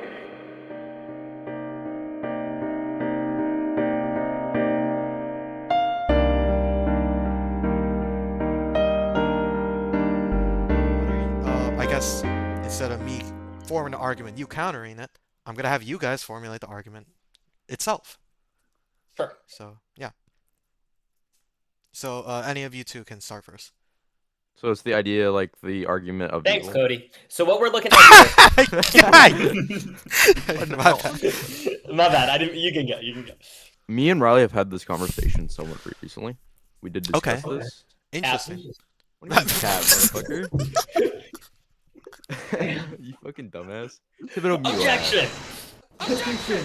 Thibodeau, mute yourself, man. You ain't supposed to be here, bro. Oh, Fuck off, Thibodeau. He's still not muted, by the way. oh, you noticed. Stop doing Yeah, I would hear from the echo, bro. That echo. If I remember correctly from what we were discussing, I think essentially the argument that I had brought up with is like, okay, so because I know the basic Christian argument is that the only way to have good is to have evil. So he allows evil to persist because Riley, he only allows Riley has evil to something to say about persist so that good can also persist. But then I think me and Riley kind of agreed upon this idea that we would willingly sacrifice good if there was no evil. We would be perfectly content without having good if there was no evil, because then there's like no deaths, there's no killings. Sure, we can't have people like helping people like not starve in Africa, but then you won't even have to worry about that happening because there's no evil. So then therefore there's no starving. So then you don't even have to worry about it. Okay, so here's the thing.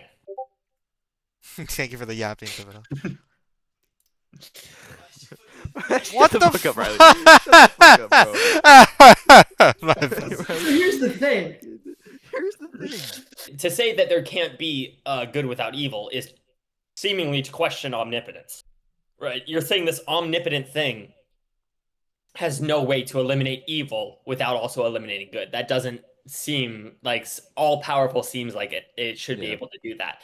And then additionally, even if we're to grant that he can't get rid of evil without also getting rid of the good, he should still be able to get rid of some evil, right? Like a good amount of it. Even if like a base level of evil is necessary, do you really think that the amount of evil in the world right now is the bare minimum for good to exist? It really like logically seems that there could be a lot less evil and still have good, right? Like what, like 5 less kids could die from brain cancer, and then we no longer have any good because like we drop below the evil threshold. It seems so unreasonable to say that we need, right? You know what I mean? Because even if we need a certain amount of evil to exist, if God could reduce it to the lowest amount, he would, because he's Yeah. omnibenevolent, right? So the only way for that to be true is that the amount of evil in the world right now is the minimum amount needed to have any form Yeah. of good, which is like, really? No. Because I remember you saying something like if it was like 10% evil and like 90% good, you wouldn't really argue against removing evil. Right. But like But since how the it is now, world, there's but so then you much were like, evil. well, how it is now, it's more like 60-40. And so you're like, yeah, I would totally just give up evil if it meant we wouldn't have good anymore. Oh, additionally, there's a version of the problem of evil that I think is even better than how it's normally stated. Oftentimes we ask why is there evil, and the responses are either, like you said, we can't have good without evil, or evil is a consequence of free will, right? It's said like that. Yeah. And they said, which again questions omnipotence. Couldn't we have free will without any evil? But maybe not. But the version of the problem of evil that I think is an even better attack on the Christian system is the problem of animal suffering, right? Because the thing is, animals, they suffer so much more than they enjoy life, right? Yeah. Their life is defined by suffering, right? They're confused, they're hungry, they're sick, and then they get eaten. And that's mostly it. I would say that for the vast majority of animals, there's so much more suffering than pleasure that exists in their life. And unlike with humans, where we have like souls that justify us making our own decisions and being evil, and That's true. unlike humans that might go to heaven as a reward for their struggles, animals have none of this, right? They Yeah. suffer, they don't choose to suffer, and then they die, and that's it for them. So does God not love animals the way he loves humans? Is like, does he just not care about them and he's fine with them suffering that much? What's going on here, right? They don't get any compensation for their suffering. They don't choose their suffering. Why? I mean, yeah, I agree with that point. Like animals have no, they don't, at least they don't have share a similar consciousness to us. So then they can't necessarily make that cognitive decision of like, okay, there's a God, I should believe in this God so that I don't suffer for all eternity. And like Riley said, they are already suffering because of humans. Humans are not necessarily just because of humans, but humans have become a very integral part of that suffering because we have become so dominant over everything else. And so that begs the idea that God is favoring one of his creations over the other, all the others, which seems contradictory to the all loving part Okay. in Interesting. a sense. But like again, Riley is made in multiple moments where it doesn't make any sense that he would be omnipotent without like because he could find a way to remove bad without removing good, like Riley said. So it kind of destroys the arguments of him being all loving and all like powerful. Yeah, I would agree. I don't exactly believe in free will. It doesn't seem the only way it would be possible would be the immaterial agent that we see as the soul, and even then, it's still contradictory in the sense that its decision making would either have to be determined or random, and neither are truly free. So I don't believe that atheist or theist can justify the existence of free will. Even with God, I don't think free will is possible. But um, also, even if we were to grant free will, that still doesn't avoid the problem of evil because there exists suffering outside of that which is chosen. The easiest example is pediatric cancer.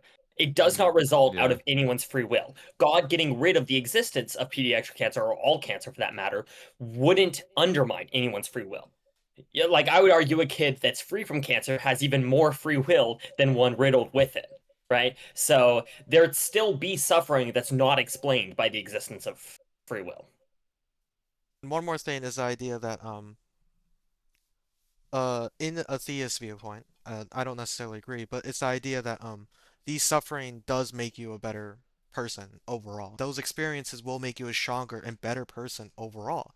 Like these issues will make you more resilient and more of a person. What are your thoughts on that?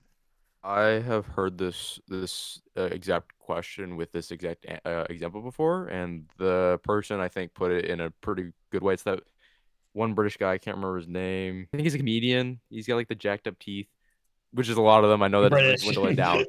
But he essentially puts it in, okay, what if that kid dies? He has no opportunity to grow better in any sort of way. Mm. And then someone Mhm. argued it's his parents, but like, okay, but then it was attacking the child, but the child still has no ability to grow in any sort of way. He's dead.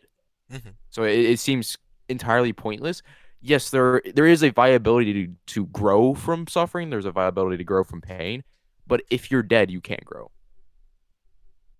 Yeah, Mhm. I'd love to bring that back to the example of animal suffering as well.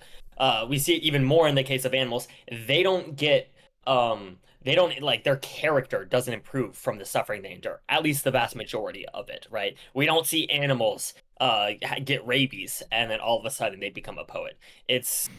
Like they don't have the brain space to like truly understand why the things that are happening, right? They're able to Okay. suffer, but they're not really able to gain value from it the way humans do. So again, that doesn't explain animal suffering. And I wouldn't say it explains human suffering either, but it's like even harder to justify with animal suffering.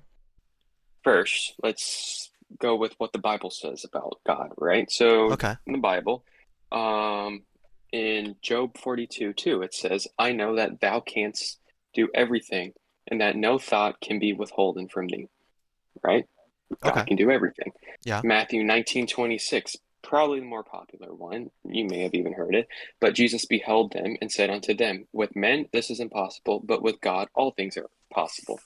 Clearly showing that okay, God is powerful, and it says all Mhm. things are possible with Yeah. God.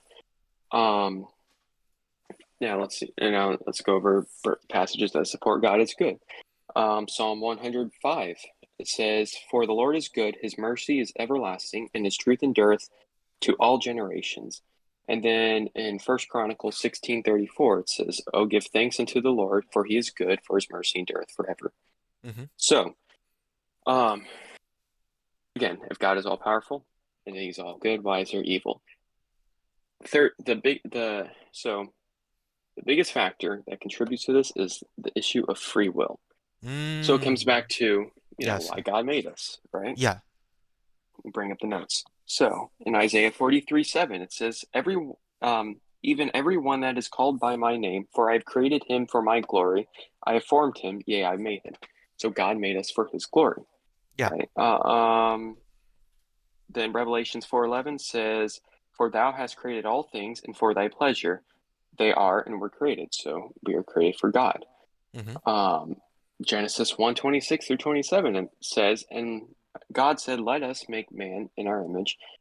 Just want to stop and say, notice how it says let us, which notates the Trinity.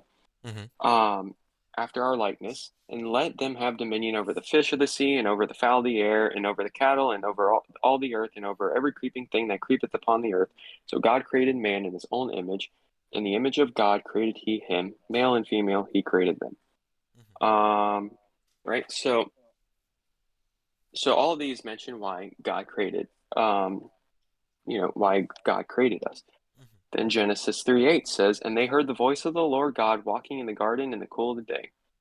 Um, so this shows that God was searching for them, and in fact, the Bible says that Adam walked with God Mhm. too. Micah 6:8 says, he hath showed thee, O man, what is good, and what doth the Lord require of thee, but to do justly, and to love mercy, and to walk humbly with thy God. So when you look at it, so God created us for his glory, right? So what does that mean? What's our function? So our function is to walk with God. That's what He wants is a relationship. In fact, the greatest commandment, actually, Jesus said the greatest commandment, and actually this is found in the Old Testament too, in the book of Leviticus, is to love the Lord thy God with all thy heart and soul and mind. So you're supposed to love God with everything that you have. That's the greatest Okay. commandment. So in the Garden of Eden, God the reason why God put that tree there, that the only forbidden tree in the entire garden, was to give that option of free will. They have the Mm. choice to choose God or themselves. Mhm. And at the end of the day, all God wants is a relationship with you. That's what Mhm. heaven is a relationship with God. Okay. Just you're there physically. And that's why well, yeah, so actually the way the devil had tempted Eve was by saying, okay, you could be as gods. God lies to you. So the first thing the devil did was he interfered with that relationship with Eve and with God. Hmm. Um, and by first getting her to doubt that relationship, where, okay, maybe God's lying to you about this. And if you can do that, right, then that whole relationship is it's I mean, if you can convince somebody that the other person is lying to them, then that relationship is already very shaky. Okay. And then again, what she do? She ate the fruit and convinced Adam to eat the fruit, Hmm. which, by the way, the Bible is clear that Adam was the one who was responsible for Eve eating the fruit, and that's why when you look at that story, God doesn't point out Eve; he points out Adam. Hmm. Um, and Adam tries to say, "Oh, well, it's because of the wife you gave me. It didn't work on God." Hmm. But so so again, God gave that to have. So then every day they had an option. They could walk with God, or they could eat that fruit. They could back out at any point. So I think if you for God who created beings, right, with the goal of loving Him and just wanting a relationship, you have to include free will. And because of free will, us humans being corrupt through Adam, because Adam and Eve they committed the sin and passed down that sin. This is we already mentioned that Yeah. sin derives from Adam. Hmm. Because of that, we are all corrupted. I mean, Are you okay if I butt in here a little bit with a common yeah. counter argument? So, the idea of free will is a very controversial thing in philosophy. But the problem of the evil, I would argue, goes beyond the scope of just free will. Sure, God believes that he would give us free will because the other consequence, no free will at all, is kind of a bleak reality of the world. Yeah. Sure, but the greatest counter argument is two things. Number one, this does not take in the idea of non-human action. It's called natural evils in philosophical discussions. It's the idea of natural evils, not human evils. Why do people get cancer seemingly for no reason? Why do hurricanes, tornadoes blow through major cities? Why do these just, seemingly random things just kind of happen to humanity? And the second thing I would argue is even more important. It's the idea of animal suffering. Hmm. Why does God have these animals suffer? Why does in multiple instances of nature a deer kind of can just get its neck stuck from a stump of from just like a tree Yeah. falling over and just Hmm. suffer? What benefit does humanity and the world overall benefit from these sufferings and these evils overall? What would your arguments for animal suffering as well as natural evil overall be? Okay. So first, I'll read. I'll read a passage which explains where we get these issues from. So, like, not Okay. just people doing wrong, but just why nature itself seems to be at war with us, right? Mm-hmm. So it talks about the consequences. So, like for Eve, her consequence was, well, and for all of women, is pain in childbirth, and that's where that comes from. So, then for let's see. Now, whenever he gets to Adam, he says, "Because thou hast hearkened unto the voice of thy wife, and hast eaten of the tree of which I commanded thee, saying, thou shalt not eat of it. Cursed is the ground for thy sake, and sorrow shalt thou eat of it all the days of thy life. Thorns also and thistles shall it bring forth to thee, and thou shalt eat the herb of the field. In the sweat of thy face shalt thou eat bread, till thou return unto the ground, for out of it wast thou taken, for dust thou art, and unto dust shalt thou return." And that was Genesis 4:17 through 19. So Okay.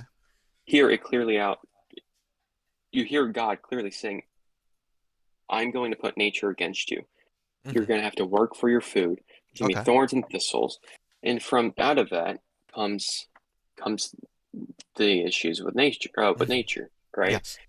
Hurricanes and all of those things. And sometimes there's evidences of God using these natural disasters as punishment too. So sometimes it's forms of punishment too. because again, sin has consequences. So I'll go to the benefit question, and then I'll go to the animals. So what is the benefit of suffering? Well, so you've already established, so suffering is something that happens as a consequence, but suffering can also have a purpose.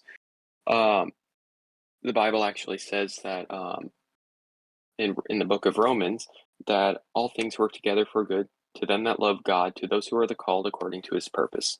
So there it clearly shows that all of those who are all of those who love God and are God's, and have believed in God, everything works out for good, no Okay. matter what.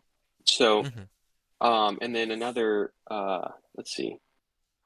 Then the Bible also mentions trying of your faith worketh patience, and then also that through the trying of your faith, it uses a lot of uses symbolism with gold, right? So whenever Yeah. you put gold in a furnace, right, the gold is being pressed, it's being burnt, it's being tried, and it's for purification. So Hmm. for Christians, it's a source of growth. So start the animal one. Um, so in Genesis, Hmm. I've spent literally the entire time in Genesis. But I in mean, it's In a the book of useful Genesis, document. yeah, Bible says that man has dominion over animals. Yeah. Hmm. So if man is corrupt, then obviously that relationship between man and animal is going to be corrupt. And Hmm. then so we do see suffer like sometimes like the way that people treat animals is sometimes horrific. It's a consequence of sin. So whenever Adam and Eve sinned, um, God they realized they were naked. And so what they did was they took a bunch of fig leaves to cover up. Um, but then God found them and he asked them, "Who told you you were naked?" Because they had no concept of what nakedness was before. Hmm. So God, seeing them naked, he killed an animal, or he killed a lamb, which he knew they loved.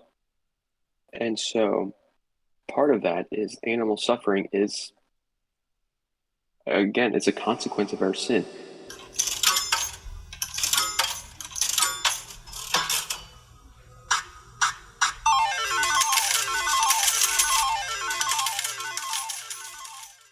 Pascal's wager.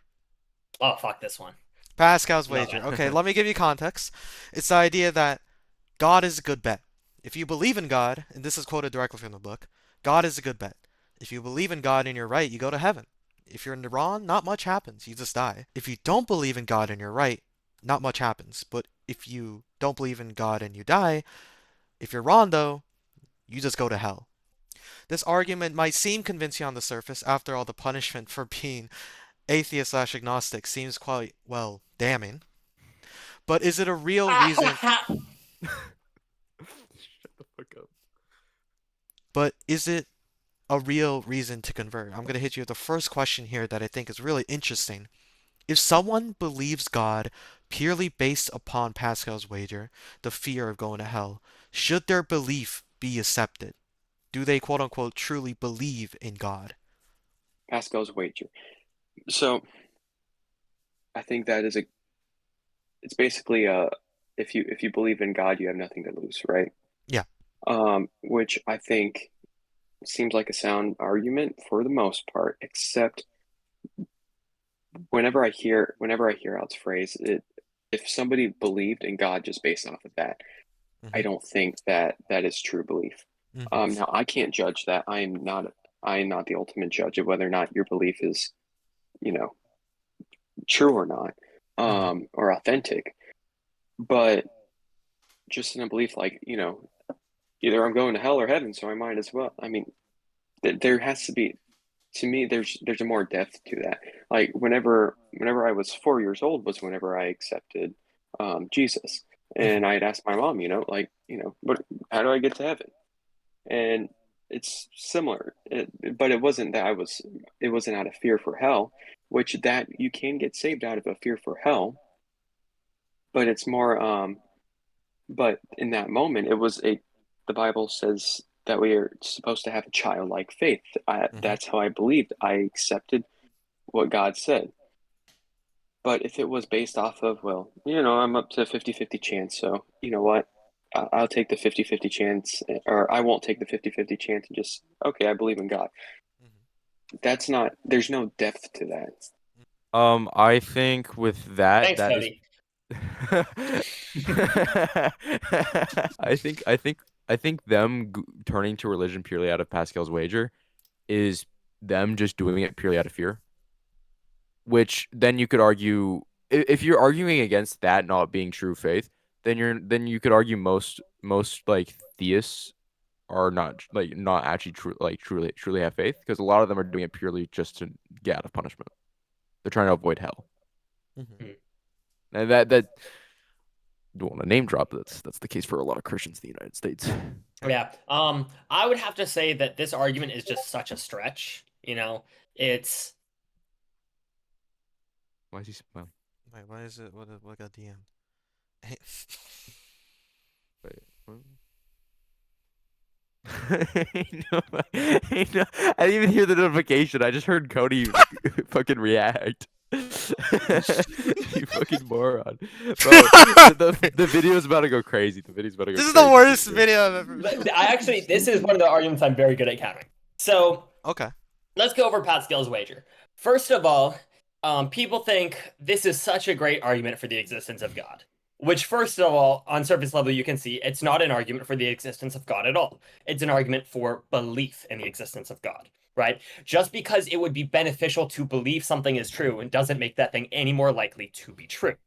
So this doesn't argue at all for the existence of God. It only argues for belief in the existence of God. So let's look at that. This says that it's beneficial to believe in God, therefore you should. This is making the assumption that you can choose what you believe in. Which this kind of goes into free will, but I think you can believe in free will and still not believe that you have full control over what you believe in. For instance, if I were to tell you, Cody, that if you truly, with your whole mind and soul, believe that pi is equal to 3, like exactly 3, I will give you $1 billion. It would be beneficial for you to believe in that, right? You may lose out on a little bit for being wrong about what pi is, but $1 billion would be more than enough to make up for that, right? But even if it's worth you to believe that pi is 3, you still probably wouldn't be able to. You can't just choose to believe something that doesn't make sense to you like that. So Pascal's wager can't really be used to convince someone to believe in God who it just doesn't make sense to. It could really only be used for people who are on the fence about it. And then, of course, what you brought up, you wouldn't really want it to be your main reason for believing in God, right? You would want this argument to apply to someone who already wants to believe in God, but is kind of struggling with it a little. So the only people this argument could really help is people who are on the fence about the existence of God and want to believe in God, which is people who would then believe in God. I think it's good. I think it's good to help consider the possibility of a God, but then again, you could do the same thing, like you said, with Buddhism or Islam or literally anything else, and you could come to the same conclusion. Like, well, Allah could be real, Allah could not be real. I'm going to take the 50-50 chance. It's not that's good for considering the possibility of a God, but as in terms of I would not recommend anybody going based off of there's a 50-50 chance. I mean, for me, there's more to that, and that's when you start looking at the evidence, and then you start weighing the different religions against each other, and then if there's enough evidence, then that's when you believe. But I wouldn't recommend anybody doing anything based off of chance. I mean, that's a horrible way to live life.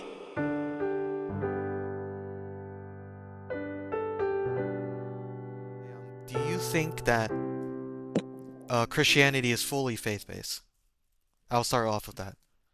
No, Mhm. I think through you can get to salvation through just faith. Actually, the Bible does tell you to approach it with a childlike faith. So whenever Okay. I was 4, and whenever I acknowledged Jesus and I repented of my sins, that was going purely based off of faith. Really no reason, except what I've been taught. But as I've grown, and I've challenged my own views quite a bit, and I went through a period of about 5 years where I really challenged my faith, and I actually didn't think I was going to heaven for those 5 years. Pretty rough 5 years. But through that time, actually, after I was able to resolve that issue, I started turning more towards really focusing on why I believe what I believe. And there's a whole study on this. It's called apologetics, which is the defense of your faith. And that's something I've really looked into. And I think that that is a really big component of it because that's answering the whys, that's going more deeper into your faith. I think faith isn't bad. You can go very far with just faith. In fact, the Bible speaks really highly of faith. Faith is enough to, it uses symbolism when it's talking about this, but faith is enough to move mountains. With the Bible says that you can do that with the faith of a mustard seed, right? And mustard seed is Mhm. really small. Yeah. So faith is at the core and it's really important, but that doesn't mean that religion is without reason. Like, for instance, most of our principles of science have come through religion, through Christianity, Okay, because yeah. that was Christians trying to find God in the natural world. For example, one of the most famous is Isaac Newton. Mhm. He was also an apologist, and same with Pascal, who you already mentioned earlier. And these people used their faith in God to um, really as a way to bridge faith and reason, or religion and reason. So faith, you can all you need in religion is faith. But with faith also comes diligence in studying and knowing what you believe. And in fact, the Bible says to study to show thyself approved. Um, so it tells us to study, to look into your faith and to look into the Bible. And then at the same time, it doesn't just say it blindly. It's not a blind faith at all. It's a more trusting faith. Can one person have both faith and logic? Can one person both believe in a God but not have any reason to? Can one person but still be logical? It's the idea of like, can you be Christian and still claim to be logical? You can obviously be logical while still being a theist. I think it's purely dependent on how you view it.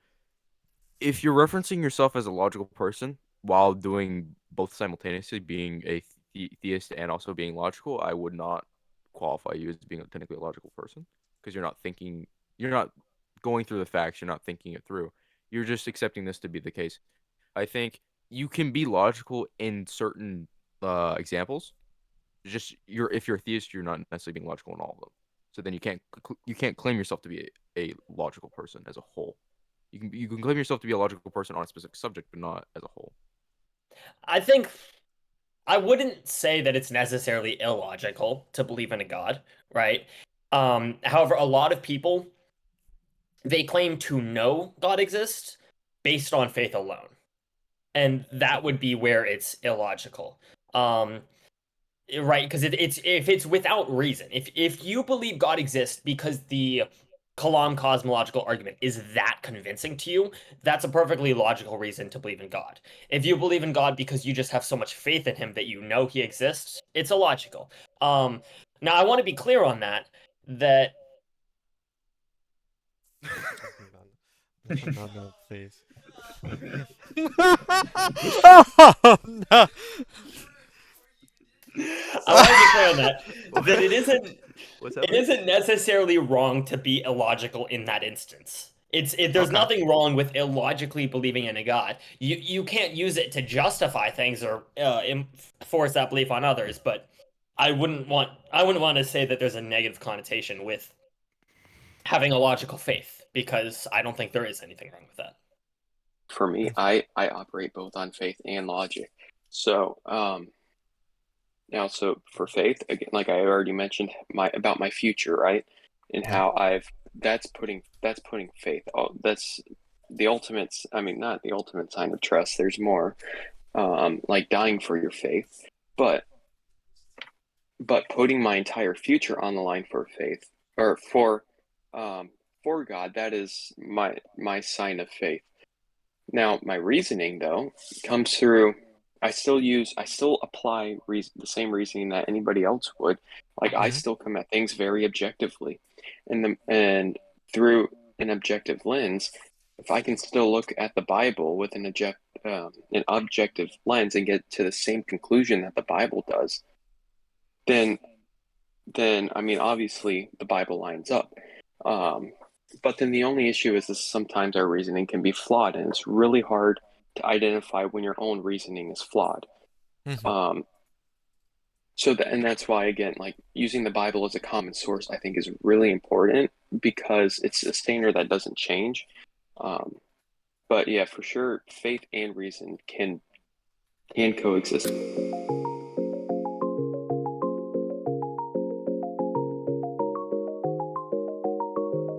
Um, we're just gonna do like an overall reflection of this conversation, I guess. It has been quite a bit. It's like 2 hours plus, and just kind of a conclusion overall.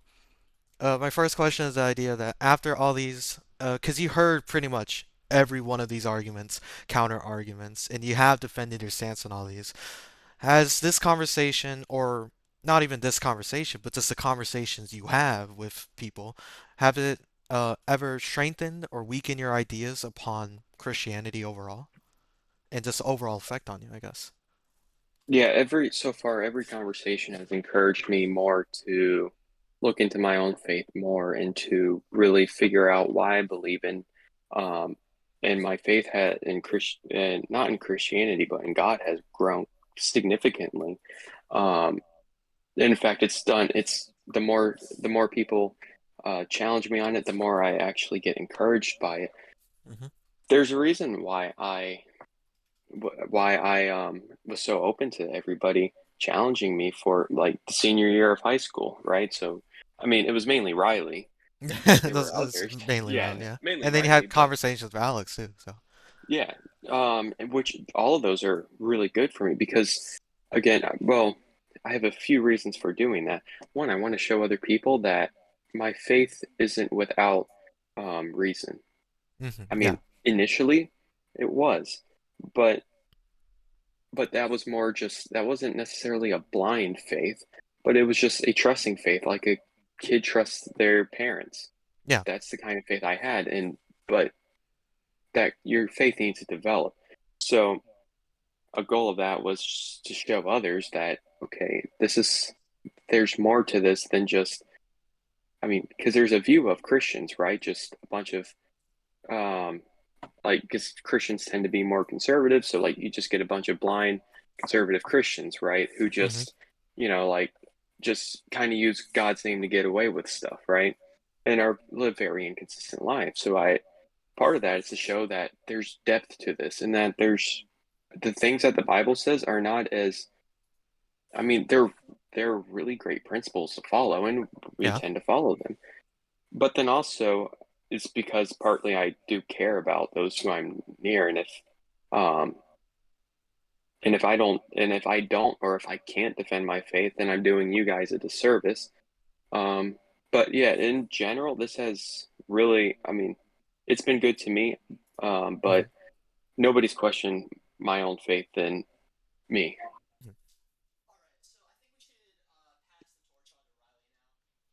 He's not even unmuted. He's What? fucking What stupid. did he? He's so What fucking did he? I think stupid. we should pass the torch on to Riley now. He's so fucking stupid. In Because the I was background. muted. Oh, Fuck. I think we should pass the torch on to Riley. Ain't no fucking way, bro. Riley, you fucking told him to say that, didn't you? Riley, you fucking messaged him to say that. Riley, you messaged him to say that, you fucking dumbass. And he screwed it up. You told him to He do did this shit, screw and he it screwed up. it up He so did. fucking He hard. did. You told him to send this shit, and he to say this shit, and he screwed it up so fucking hard. Riley was make the pun. I'll send the. I'm like, okay. And then I forgot that I'm muted. Riley, why didn't you fucking make me do it? I would have done it, And and I wouldn't have been Alex, muted could unlike you go someone. first? I would say that I think it's incredibly unlikely because even if God exists, I don't think he'd let his existence be definitively proven because that would kind of ruin the point of faith. Faith. Yeah. Or at least if he were to prove his existence, you think he'd do it right away. Why let 2,000 years go by where humans are unsure and they have to struggle, and some of them go to hell for simply not believing? But if there was proof, they would believe and they'd get to go to heaven. Why would he let them struggle with that decision? And then all of a sudden, humans from now on get proof of me and they only have to decide if they want to follow me or not, right? Like it's proven that I exist. It would seem really unfair, right? So many humans have gone to hell because there was no evidence, but if there was, they would have believed, and now farther humans don't even have to struggle with that, right? So if he were to make that choice, he probably already would have made it. However, that's simply arguing from the psychology of God. In terms of logic, I do believe that there could be a logical argument that proves the existence of God. I think the cosmological argument is the closest we have been so far to it. I think, and it is possible in the future for there to be like logically, it seems possible that an argument could prove God. It just seems like if God was real, he wouldn't let that happen, and also it's very unlikely given the limited tools we have for observing the universe. Um, but I do think it's possible, and honestly, if it ever were to be an argument that proves the existence of God, that simply would be fantastic. No, no. No, no. I see it pop up in the chat. I'm like, he's gonna Oh, fucking no, say no, something, no. and I just hear it would be fantastic. I'm like, no, Oh, no. ain't no That's what this fucking whole way. thing has been building to. Shocker, fucking shocker. Of course it has. So this is the thing. That's the thing. It's a stretch. I can see clearly. Pass the torch. Fantastic. Like, fuck off. Absolute Absolute cinema. Yeah. Absolutely. Say that again. So after all these arguments, counter arguments, or counter arguments presented, has it strengthened or altered your ideas upon theism on yourself in any way, shape, or form? Has it affected anything, really? I would say I've already heard all these arguments before. The first time I heard them, it did greatly affect my view of theism. Um, uh, and it definitely refined it, to go over it again. But yeah, I guess I can't answer this question fairly because again, I've already like gone through all of these arguments. But they are pretty good ones, and so yeah, I'd say initially hearing them, yes, it did alter my belief. I mean, I've heard variations. I mean, some of them I've heard very similar topics. It was going down similar alleys, just not quite fully. Kind of like what's the word? Like how evolution, where like branches. Okay, it's like going down the same line, but then it branches off eventually. Like, I've heard similar things, but not Yeah. quite the exact same. I think. Shut up, Riley. I think it definitely it hasn't weakened my faith, but it hasn't, or like not my faith obviously, but like my ideology, but it hasn't but it hasn't like made it stronger, because I mean, again, a lot of it is just like, yeah, it definitely shows the varying views within atheism, because me and Riley did have different ideas on different topics. We largely agree with some things, but there's some things that we obviously have varying opinions on. And like Riley had mentioned, there's a lot of topics that we did discuss that I've heard previously, which at the time made me think and be like, oh yeah, that makes sense. That's an agreeable argument towards atheism, or like for atheism. Um, it really hasn't altered my views at all. One more question before I get to Riley's question. It's the idea that how do you feel about those people who were in Christianity, the field of Christianity, but then felt like they had starts and they started thinking, well, this might not be the right choice for me. What are your thoughts on people who converted from Christianity into the idea of the atheist culture or the agnostic viewpoint?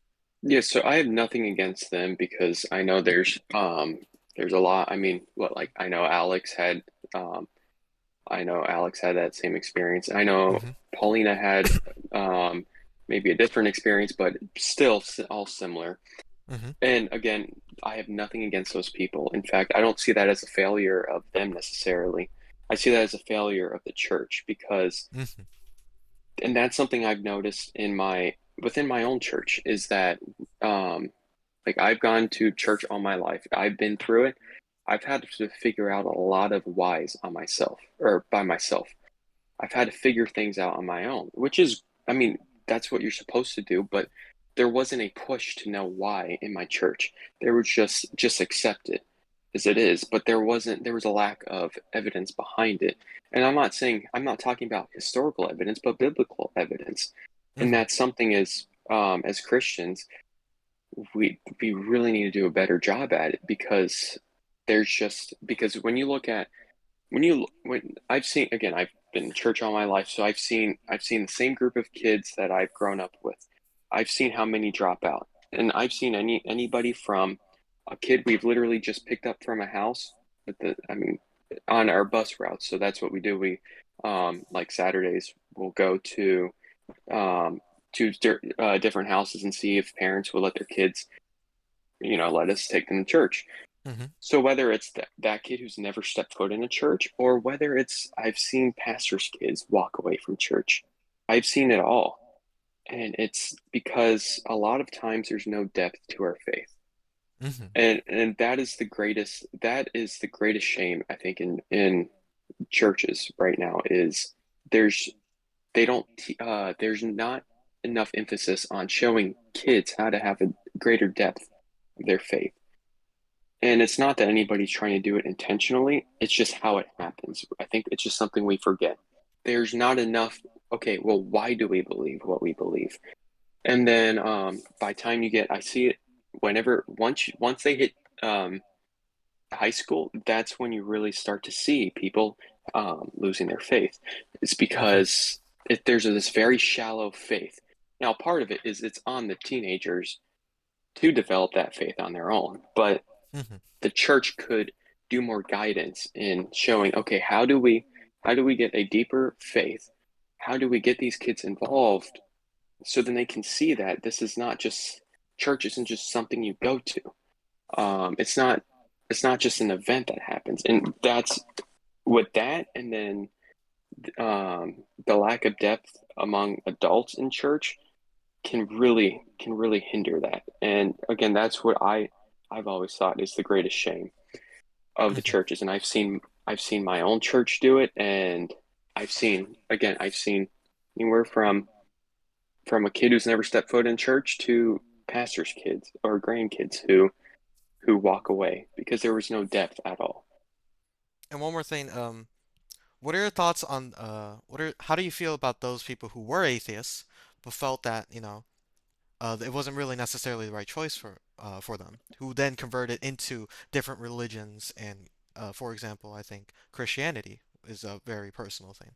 What do you think about people who have converted into the idea of theism overall? Honestly, I'm happy for them. There's Hmm. like, if that's the best choice for them, I'm glad that's the choice they made. There's nothing inherently wrong about believing in a god. It's all about the type of person you are in your belief. Um, I would say it doesn't really, of course, serve as evidence for there being a god, obviously, but I think overall it can be a good thing. God can be a strong source of motivation in your life. If that's what he is for you, that's fantastic. And in some ways, I do wish I was religious, even though I doubt that'll ever happen because it seems too illogical. I I will basically view it as that's their decision. I won't necessarily agree with it because I see way too many issues within religion, specifically Christianity, because that's what as Americans we see the most of. Hmm. Me personally, also having grown up and experienced religion and experienced the people that are within that sect, I won't agree with them and I won't necessarily be happy with it, but that is their decision and I will respect that. Audience-filled question. Riley Bishop himself states, "So, why is there something rather than nothing?" Of course, leave it to Riley. Why? Because so we've established we can agree the universe had a beginning, right? I mean, Sure, yeah. most again, that's a popular opinion amongst the scientific community. Hmm. So, and part of that is the universe in it of itself claims to have a beginning. Hmm. Essentially, I mean, just through structure of the universe, right? We know it has a beginning. We claim it has a beginning, and the universe itself, through its evidence, basically claims to have a beginning. Okay. Now, when you look at God, right? So a lot of times, I mean, I've heard this argument, well, if God created the universe, who created God, right? Yeah. Well, the thing Very common is God argument. is eternal, but God never claims once to be created. Okay. And Hmm. there's no evidence that God would need to be created too. Um, and if God is just and if God is outside of the universe, then he can then the same rules that apply to us don't apply to him. So he could exist without a beginning, though neither one of us can comprehend that, right? Yeah. So the reason there's something rather than nothing is simply because God says so. Because again, if he was just always existed, right? Okay. Um, and again, oh yeah, if he's always existed, right? It's up to him. And then hence why he created people. We already talked about why he created Yeah. people, which We was he already wants talked that about yeah relationship, these right? concepts. So that's why there's something. It was up to God. He wanted, again, like he created angels before he created man. He wanted he wanted other beings to fellowship with. Could he have created nothing? Could he have just not created a universe? Well, I imagine there was a long time in his infinite in the infinite other direction, Yeah. right? Hmm. That there was nothing. So he could have left it at nothing, though there was nothing for a time approaching infinity, which again doesn't make sense, but none of this Okay. does. Oh, But okay. um again, there's nothing for a number approaching infinity because if you had no beginning, then you can't, you get what I'm saying, right? Yeah, it's just that he's Yeah, yeah, non-natural. We can't really comprehend that. yeah. So there was already basically a time when there wasn't anything for an indefinite period of time. Hmm. And so he obviously decided that, yes, he very well could have just created a universe with nothing, but God wanted a relationship with his beings. And if you're a creator, right, wouldn't you create things? I mean, if you have the ability to create, us as humans do it, right? Okay. Why do we create things like AI or robots or things like that? Hmm. I mean, because I think anything with the anything with the ability to create would want to create. Now, I'm not trying to speak on behalf of God, but I'm just assuming he wanted to create because I'm here and you're here. Why ask those questions you specifically asked? So I guess in Riley's case, you said I asked a question. no, no, I asked you to like state a point or something like that. So your question was, so why is there something rather than nothing? Yeah, so I was curious, because the reason I asked this is a lot of the reason, one of the greatest theist critiques of atheism is, um, why is there something rather than nothing, right? That's what they often ask of us, because in theism, God is the reason for there's something. So without God, what possible reason would there be? And of course, I've always defended that as, could there be nothing? Could like it seems like the answer is yes, but it's so hard to conceive of, right? Might even be inconceivable, true nothingness. So the question of could there be nothing, right? I don't know the answer to that. I think no, but I'm not sure about that one. So the reason I wanted to ask is I wanted to see if his reason for there being something rather than nothing would be God. The problem with that being that God is a thing. He's not a natural thing, so he doesn't need to be justified by a cause the way everything does, but he's still a thing. So if your answer to why is there something rather than nothing is a thing, it's kind of self-referential and doesn't really work to justify. So I wanted to see what his stance on there being something rather than nothing would be. If he also agrees that it's likely that nothing is impossible. That's why I asked. Alex's question, I asked it, and then you texted me back. What do you think qualifies the Bible as a credible source? Why would you ask this question specifically, in particular? So me and Joey have had conversations with each other. I think there's about three of them in total. This comes to mind from the last third one. Um, where essentially I was sending him articles of credible sources that were arguing about how the Pauline letters weren't necessarily written by Paul, and he was just like, okay, so even if they weren't written by Paul, the Bible is quoting itself, so therefore it's a reliable source. And I was confused by the fact because a reliable source isn't necessarily defined as it quoting itself, making it reliable. That is a very unheard concept because that's not reliability when it comes to sources. And so it creates the question where, okay, so what qualifies it as a viable source outside of it? Paulina, I swear to fucking God, I saw your text. I see your text. Um, where where how is it credible outside of quoting itself? Because every time I would ask Joey, how is it credible? Give me credible sources to back up your information. He would never one give me a credible source to back up his thought process and his ideology, and two, he would just keep going on the fact that the Bible is consistent into the fact that it keeps quoting itself, and it never made any logical sense on the definition of a reliable source, as well as just like the basic idea because I'm quoting myself, that means I am accurate. That never made sense. So I want to see if he would respond with either a different prompt when it's towards you, Mhm. uh, when it's a verbal talk rather than a textual, as well as when you're going to be going into this conversation with some bias, but not as much as myself. He may be a little bit more open to giving it a proper response than what he did. So I'm curious to see what his differing responses may be, or if it may be consistently um interesting is the way I'm going to put it to not be rude. Okay. Why did you choose that question specifically for the atheists?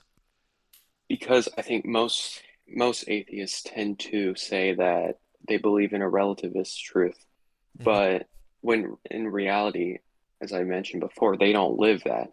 They will be just as quick to condemn somebody for their actions as a Christian or as the man of faith of any faith. And so I think um and even hearing their responses of, on relativism and hearing why they say relativism, it's just it. I don't see that part living out in their lives, because again, going back to somebody as extreme as Hitler, right? Yeah. Because people will, like if you start asking, going down that line of thinking, okay, well, is there a right, wrong? And, they'll say, oh, no, no, everything, it just depends on your culture, on your society, what everybody says. Well, at one point in time, it was very popular to commit genocide against Jews, uh, the handicapped, and gays. I mean, again, so, but then most of the time they'll say, well, yeah, but that's just, what the society said, but everybody was, but it's just it gets too it starts to that whole argument starts to lose its focus. And even though they just say, okay, yeah, they're right because it's their culture or whatever, you still would say that that action was wrong, right? So even though you can still see that even though they say they believe in relativism, they don't live it, and deep down they don't believe it, because they're just as quick to condemn somebody else's action as a man of faith.